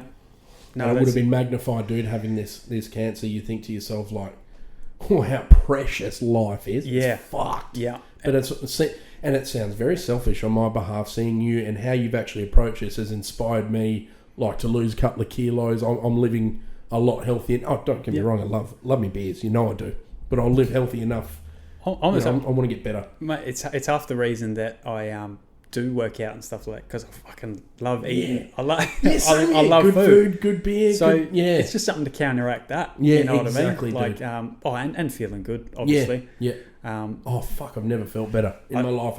I think something I want to touch on as well is that on my positive attitude and how I'm feeling about it is, like, I've seen Mum and Dad and Jared through it as well. Oh, this is perfect. It rolls perfect. I wanted to talk about your support system. Yeah. Oh, and fuck, I mean, not just through this. Dream team, dude. But yeah. Not just through this, but like everything. Forever. For as long as I've known, they've always just been the three most selfless people on the face of the planet. Yep. Mum, Dad, and Jared. Yeah. And tell us about the shopping. Tell me about the Jared's a sweetheart. Like, he would give you shirt off his back. Yeah, like literally. Without hesitation, he's just the most selfless person on the face of the planet, and I wish more people could see it. But all you guys are like that. Yeah, all your side of the family, they're all like that. He's as soon as, like, the diagnosis was what it was, and like, life changed pretty rapidly, he's the first one over with fucking a truck full of shopping of all the food that I'm not supposed to be eating. Yeah, exactly. He's rocking up on the deck full of these custom made Hessian bags. Full of shopping to he goes, "Just, I'm not a doctor, I can't help you in any way, but I will do whatever I can. I can do a food shop for you, I can do any like he does without even saying as well." No, I understand that, dude. I check the bank records, and he's transferred money, and he just does this stuff without hesitation, I guess. And like, he's my brother, and I do whatever I can for him as well. Yeah. Exactly. Yeah. But I think the biggest thing I can do for them is just stay positive. Yeah. Because fuck this up, man. Now, as a parent, I feel good. But say one of my daughters was going through this now, like, I'd want them to actually, I wouldn't want to see them like hurting or upset or anything like that. Absolutely. I'm not masking anything. I'm just doing what I can to feel good, so I can show others that I'm feeling good through this and that it's not affecting me. So for Jared as well, like, that's got to be hard for your brother to not be able to take it away. Like, he says it all the time, and I'd do the same thing. Like, I want to take it. I wish I could do something. I wish I could take it away from you. But I think just reinforcing that I'm feeling good. You don't got to worry about me. I'm looking after myself. I'm on top of this. I'm okay. If I was in bed wrecked, that would fuck them up emotionally. Yeah, you're right. Yeah, and mentally and everything. Like, you watching your kid or your sibling go through. Oh, I can't imagine. I just can't do it. That's a massive driving force as well. It's just, That's just wanting to show everyone that I'm okay. Yeah. Like, and not masking it, not anything like I'm actually doing okay. Yeah. Yeah. What will you do if you do have, if you do get hit hard? Probably still all the same things. I feel like you will. Yeah. I feel like you will. Yeah. It seems to be working at the moment. Don't change a fucking thing, dude. I do love routine. Like, yeah. You seem like you're a bit of a creature of habit. Yeah. And it is like that's one thing I miss about work as well, is the routine of, like, actually going to. It's funny, like, I miss work. Yeah. But it's it's everything with that. It's going to work. It's the conversations. It's like, of course, camaraderie and all that. Yeah, I'm lucky enough to love my job. The arm wrestles. Yeah. So that's been a big thing as well.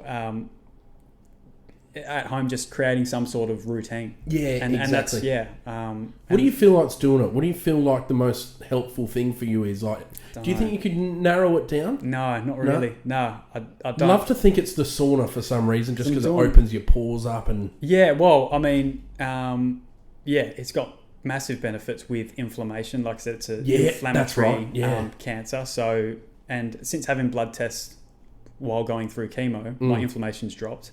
Yeah, gotcha. Obviously, the chemo is doing like all the heavy lifting, but for making me feel good, I think the sauna improves your sleep massively as well. Yep. It improves the way that you handle your temperature regulation and stuff as well. Interesting. So on the hot days and things like that.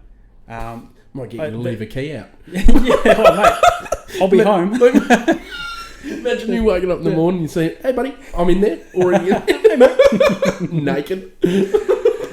Look, I just pissed on these rocks. It's fresh. It's fine. It's fine. There are massive benefits where I'm sure everyone can look it up. I won't list them, but there's I'm doing all the things. I'm doing that. I'm exercising. So I don't know what's doing it exactly. I'm eating mainly healthy, but it's been Christmas, so I mean with exceptions. But I'm doing all the things. I don't know exactly what is. Can't afford to change them though. No, exactly. Oh, I'm taking a lot of supplements as well. Oh, good shit. Okay. There are supplements that I can't take because they can counteract the chemo. Whoa, interesting. For example, high amounts of vitamin C. Oh, wow. Yeah. Oh, so is that sun? No, Which one's sun? No, D. Yeah, so I'm supplementing vitamin D as well because I can't be out in the sun. Clever dude. So taking a bunch of supplements which we've ran through, run past the specialist, just to say, hey, he's cool. Are these all good? Doing that, and we'll touch on the THC oil as well. Yeah. Well, there you go. There's something that. That's been pretty big, I would say. And what I've been told with a lot of people's experience is that, and Joe Rogan, that even the doctors have said that.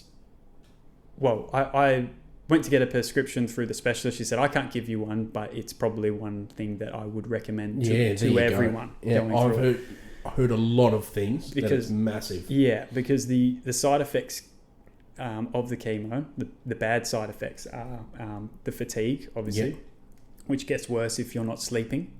The chemo keeps you, it's like you're tired, but you're wired. Wow. And a lot of people can't sleep, and I've read stories about people getting 3 or 4 hours sleep and they're happy with that they've gotten a few hours sleep. I haven't had that experience at all because I've been like on the oil, and that helps to get you to sleep. Put that in a bit of juice, a couple of drops in a juice or something. That or straight under the tongue. Oh right, gotcha. And then the food as well. Your appetite. So nausea is a big thing as well. Like it feels like you're seasick. Drinking. Right. I probably didn't speak into all the effects. Because I do remember you saying that. Yeah, but one of the biggest one is the nausea, feeling like you're seasick, which helps if you're eating, and the oil absolutely helps. Helps me eat and keep an appetite as well. So I think that's definitely helping. I'm a big believer in that shit. I really am. Yeah, I think everyone's coming around to it as well. It's not like fucking drugs. No, it's a prescribed herbal medicine. Yeah, well, exactly. For this benefit, really. I mean, you'd be fucking stupid if you got told that helps, and you knew that it helped, and you didn't do it. Yeah, that's foolish. I was told a story just from someone that I know that someone that they know. Yeah, their kid had cancer, but it was terminal. That's so fucked. Yeah, and he was deteriorating, couldn't eat anything like that, and just to improve his quality of life, he was able to have the THC oil, and he was able to enjoy the rest of his life. He was able to eat, able to sleep, and he looked the difference between him just losing weight and having nothing on him, a kid, to then actually enjoying the last. That's why I'll never be against that shit. Yeah. Ever. I'll never, ever be against it. It improves someone's quality of guarantee life. anyone, if they had their kid and they had that option. Yeah. Yep. Do it right now. Yep. Like, fucking beautiful. Yep. You know? Yeah. No. So that's what I'm doing. That's what's helping for me. Only need using it when I need it. Yep. And that's doing the job. Yeah. So Don't change a thing, Just. I'm doing a bunch of things, and I feel like I'll be able to continue it through the whole 6 months and beyond that. So much mind involved. Yeah. So much like tenacity. Yeah. Like you've got to. Oh, I think if you approach it with a. That's it. Approach it with with the right mindset. But if you approach it with the wrong mindset and you lay in bed and you let it destroy you and do what it's supposed to do, then you're going to feel like shit. But I do have a lot of things on my side. Like I have a sauna at home. Yeah. I have a pool at home. Yeah. I've got a few weights. I can exercise. I've got a bike. I have those things. Yeah. Some people aren't, lucky enough 100%. To do that. So if you didn't have those things though, I know you'd still walk early. Do you know what I mean? No, true. I know you'd do that. Yeah. So it's just something you that was in your lifestyle before this though. The sauna and which which in a way, like you do all those things and you think I thought I was invincible before this, because you do all the right things, but I guess it's just it can happen to anyone at any point in time. Yeah, it happens to the fucking healthiest and the people who don't fucking the good people. It sucks. Can't happen to a fucking murderer, can it? Yeah, exactly. It fucking sucks. So talking about support networks, your employers, guys you work for, they've been amazing, eh? Infrared Services. Yeah, they need a shout out. They've been fucking great. Yeah, oh mate, they since day dot working for them, I've been with them 3 years now, and best like family. Yeah, not many people can say that. No, like. It just shows when you're working there. No one leaves. It's all the same group that was there at the start with people coming in, extra people, but like everyone stays there for a reason. It's I don't really know what to say. They've been so supportive, eh? Yeah, giving me the ability to work from home. Take the work computers home, get set up. 6 months at home is a long time. No obligation. No, they're like, this is not for you. We don't want you to do it so we can get work done. This is for you mentally if you want to get something done, or obviously income. Coin, of course. And let's not fucking skip around that. Yeah, that's the biggest thing. It's expensive. Yeah. And it's 6 months away from work. Yeah. I'd be fucked. I'd be absolutely fucked, dude. Yeah, same. And that's why with the GoFundMe. Yeah. I'd like to talk about that because it was someone that a close friend of Beck's who set that up. Yeah, Jess. Yeah, that's it's beautiful. I remember. Because you're not that type. No, Beck floated the question to me, and this was like after getting hit with all the news, everything like that, and not knowing what we're going to do for an income. But I know that's going through my mind is I'll fucking figure it out. We always figure it out. Yeah, we'll be fine. Yeah, but it's going to be stressful. Yeah. Stress is not good for if you're trying to get better, which is what I learned as well. Fuck. So, Beck floats the idea. Hey, Jess has offered to start a GoFundMe, and I had to sleep on it that night. I was like, I don't even want to know about it. I can see you're very uncomfortable talking about this. I can see it. But I'm sorry, I have to. I want to. I never asked for help. No, I know you don't. Like you're giving it. I never asked for help, which is probably a pretty big flaw of mine. But it's something you do need to learn when you need it. You fucking need it. People are what I've learned. People are fucking more than willing to help out.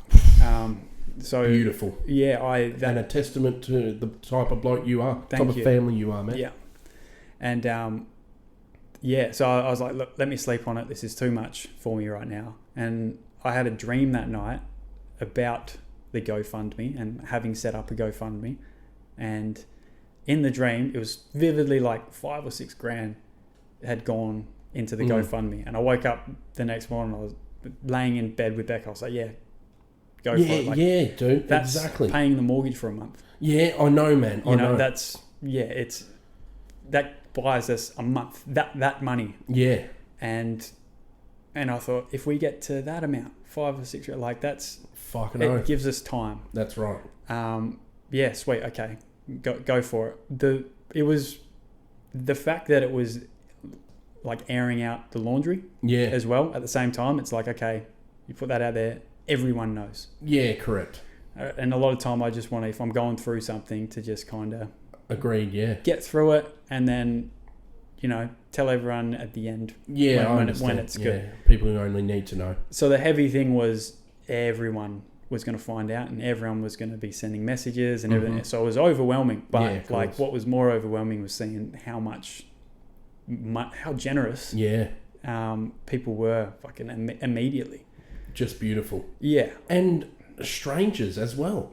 A lot of names you don't even recognise. Is that right? A lot of anonymous. A lot of names that I don't know who they are. I know I've looked them up on Facebook and I can't find them. Or I've heard that thing though. I've heard about people who scan GoFundMe and just they're like, what do they call it? Anthropologists. No idea. No, damn! I hope I've got that word right. Where you give money, where you like giving. Right. Yeah. Anthropology. I think I've got it wrong. Fucking hell. It's not philanthropy. It is. Philanthropy. It is, dude. Well done. It is. Get Mike Tyson to say that one.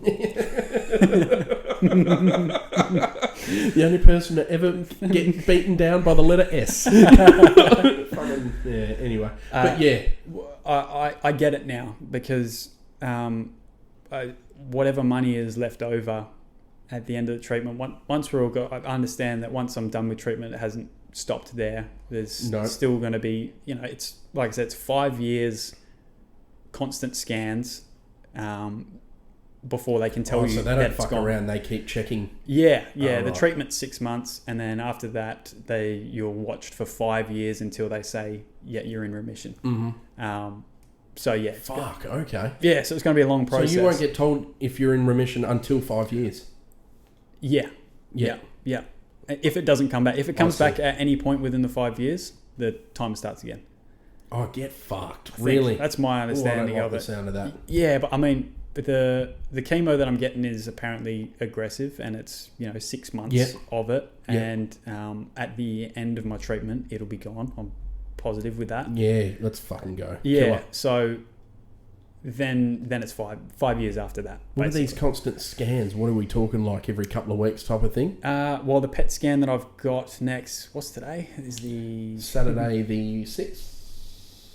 It is the 6th, I think. Yeah. Or 7th.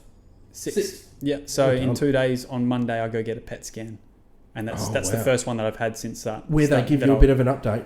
Yep. Oh. Yeah. So I get the PET scan on Monday, and then on Wednesday, go to meet with the specialist to discuss results. So on the 10th will be 10th of Jan. Oh, mate. Well, I'll tell you what. I'll look forward to an update. Whenever you're fucking good. No, me too. Yeah, it has been like a bit of a weird week. Thinking, fuck, that's next week, and I'm pretty certain how I'm feeling is a good idea of what it's going to look like. Yeah. But also, the last time I saw the image of the scan, I was like, fuck. Yeah. That caught me off guard. Yeah. So, I bet it did. I am open to that happening. Like, whatever, we'll deal with it when we come to it. Yeah. But 100%. But yeah, back on the GoFundMe, I understand why there are anonymous names and stuff on there, because if and when I'm through this, and if there's any money that's left over that has been donated, I'll jump on GoFundMe and I'll be looking. Oh, really, dude? 100%. That's not my this money donated to my family to get us through treatment and to keep food on the table, keep a mortgage, keep a roof over the head of my kids and family. People have been that generous to give whatever they've got, whether it's $5, $10 donations, thousands of dollars. So I will be doing the same to whoever I can. That's help fucking awesome. Oh man, I didn't realise that. Look, I've got to check this shit, and I've got another question to ask, and I want to talk more about that GoFundMe. That's wild. What are you doing once this is all done? Once you beat this shit, what are you doing? What's changing in your life? What are you? Obviously, smashing drumming. Yeah, I bet you're missing that. I am. I'm keen to get back into that. Yep. That's been a big realisation sitting at home and being able to play drums as well. It's been sweet. Yeah, wicked. It's actually something that I don't need to think about Yep. too much. Jump on and start playing, true. and it's like, so even on the days where I'm not feeling there mentally, it actually makes me feel good because it's something that I haven't lost yet. Yeah, that's it. Keeping your skills, keeping your mind active. 100%. So I think definitely pursuing the drums, obviously more so as a hobby. Yeah. Not to make a living out of it. Yeah, ultimate goal. Yeah, that'd be sweet. But Yeah. also not quitting my day job because like I've touched. I do love it. Yeah. What's your ideal scenario? Festival. Yeah, gotcha. Yeah. And how do you see yourself doing that full time with electrician? Like, how do you cut your week down to a 3-day week or something? Or do you mean you'd take a whole week or 2 weeks off for a festival? I think that way. I don't know. Yeah, I I don't know, but just want to do more. I would adjust to it. I think skills wise, I've realised the benefit to honing the skills on the drums. Yep. And not spending so much time working on songs in particular. Yep. I know the songs now, and if Hannah or Kala or whatever artist that I'm playing for adds new songs to the repertoire, of course. I can I'll just approach that different. I won't spend so much time individually learning the songs, because if I just play the drums better, it's going to come out naturally. Exactly. I see. Spend a bit more time I guess drumming for myself rather than everyone else. Yeah, magic. If yeah, that killer. Makes sense. Yeah, it does. Yeah. And then I think that'll actually give me more time at home. So less rehearsals during the week leading up to something. So if we're doing, and this is what I spoke to Beck about, is coming out of this, when I'm back into it, I'm not going to be doing multiple rehearsals a week for a show. We know the show. I can rock up there and play on the night. Yep. Spending more time at home. Evolving, like. Yeah. When I can, not putting any pressure on myself to do. Yeah, definitely less pressure on myself. But yeah, just making it more fun that way. Not that I haven't enjoyed that, but it's time consuming when you go into all the rehearsals and doing all that. Yeah, of course. When I know the show and I know my abilities, I can rock up on the night and play it. So yeah. I understand what you're saying. You just a different approach. Yeah, you're working on your own skills to make it easier. Yeah. I can't cultivate the words. Yeah. Working on yourself so that you can make it easier and understand. Like, you've got the show down pat, but it's enhancing the show by that's right. Improving your skills. Yeah, I'm not going to get any better at drums unless I'm actually getting better at the drums and playing different shit. 100%, man. Yeah. There you go. You said it much better than I did. But no, I'd love to be on a big stage somewhere with a big crowd. Fuck yeah, dude. Yeah. I'm there for it. I want to know that feeling, and it's doable. Yeah, like it's 100% doable. I follow a lot of drummers online. Yeah, and there's not many of them that are doing it. Yeah, like it's actually like it's a niche thing. Like there's a lot of drummers. Yeah, there's not many that are doing what I'm doing. Yeah, gotcha. Like, at that level, like. I understand. Like, have that chance to to do gigs there. Yeah. Maybe they're more doing stuff on YouTube, or maybe they're teaching or something like that. Yeah. I understand. I have that level of skill at the moment where I could be approached by any artist and be confident in your skills. Confident to actually jump up on stage and play. So if I fucking love that. If I don't pursue that avenue somewhere, then I'll kick yourself. I'll kick myself. But I'm not. There's no I haven't drawn out a path of how I'm going to do it. Yeah. But definitely just keep doing it, and opportunities will come my way. Yeah. I'm sure of it. Yeah. Fuck, like they have, man. It's amazing how it's happened. It's beautiful. When you actually focus on something and do something, things pop up. Yeah, 100%, man. I agree. So what about personal life? Personal life, being.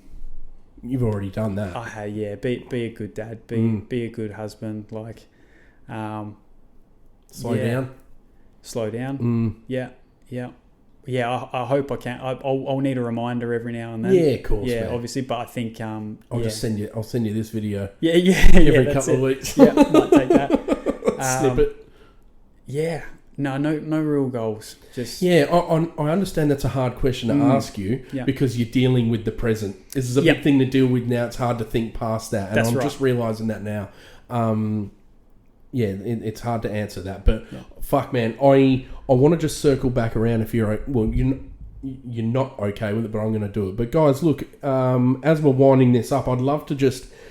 I'm going to put the link for the GoFundMe for Justin and Beck that their friends have kindly set up. It's beautiful, and shout out to her, by the way. Yes, yeah, absolutely. But guys, if you feel like you'd like to make a donation or something, I don't do stuff like this. You guys would know that, but I want to try and do my part as well. I'll put in a donation, but I want to put more, whatever I get from this video. I don't know, dude. I'm going to put something in because I love you. You've always helped me out. Appreciate it. You've come and done electrical work at my house for nothing, and it's my time to try and give you something, man. And fucking hell. But guys, if you feel like donating, I'll put the links in the description or the show notes. And if you feel like giving anything, I'm sure it'll be appreciated. You've seen from today's episode, he's a fucking beautiful bloke, just like his brother, just like his whole family. I'd love to get the rest of the family on. I really would. They're beautiful people, and you're lucky to have each other, man. You've got a beautiful unit there. Yeah. Guys, if you feel like it, make a donation. But I'd like to thank you, man. I know you're going through some shit, and I'm proud of you. And I know that this is a hard thing for you to do. I understand that. But you've changed my life. You don't realise that. Honestly, man, I'll speak to you when we get off. But you've changed me for the better, and I really appreciate it. Thank you. Thank you, mate. You're a fucking inspiration. You truly are, man. Cheers, mate. How'd you feel with the potty, dude? How did you feel? Yeah, you feel good? Yeah, weird. Like, I've always wanted to do it. You and I talk well together, I feel. Yeah, and we always, we don't get to have conversations when it's just us as well. There's always like, I know I'm easily distracted as well. Yes. And we've all got young kids, so it's always pretty hectic. Yeah, it is. And I always feel like we've had a few nights drinking and chatting. Yeah. And we get to like, some good juicy chat sometimes, and that's like, all right, we got to go home. Yeah, it is like that. So I was looking forward to just kind of having a conversation with you. Yeah. And then especially after hearing Jared's, I just got a point of view on my brother, or like got some information on him. Yeah. Just when you think you couldn't love him anymore. Saw a side of him that I hadn't seen before. Yeah. That was nice. And after seeing that and how he handled it, I thought, I'd like to kind of timestamp this as well. Yeah, good shit. Yeah. How I'm feeling at this time, and something to refer back to. This will be great once it's done. And I'd like to speak to you again. I really would if you're cool with that. Because I'd love to compare. Yeah, fucking oath. Yeah. No, we'll do it again, 100%. You're the best looking cancer victim out there, mate. You really are. Thank you, dude. Thank you for giving me your time. No worries, mate. Anytime. You're a bloody inspiration. Yeah. Oh, I appreciate it, dude. I really do. Love you too, man.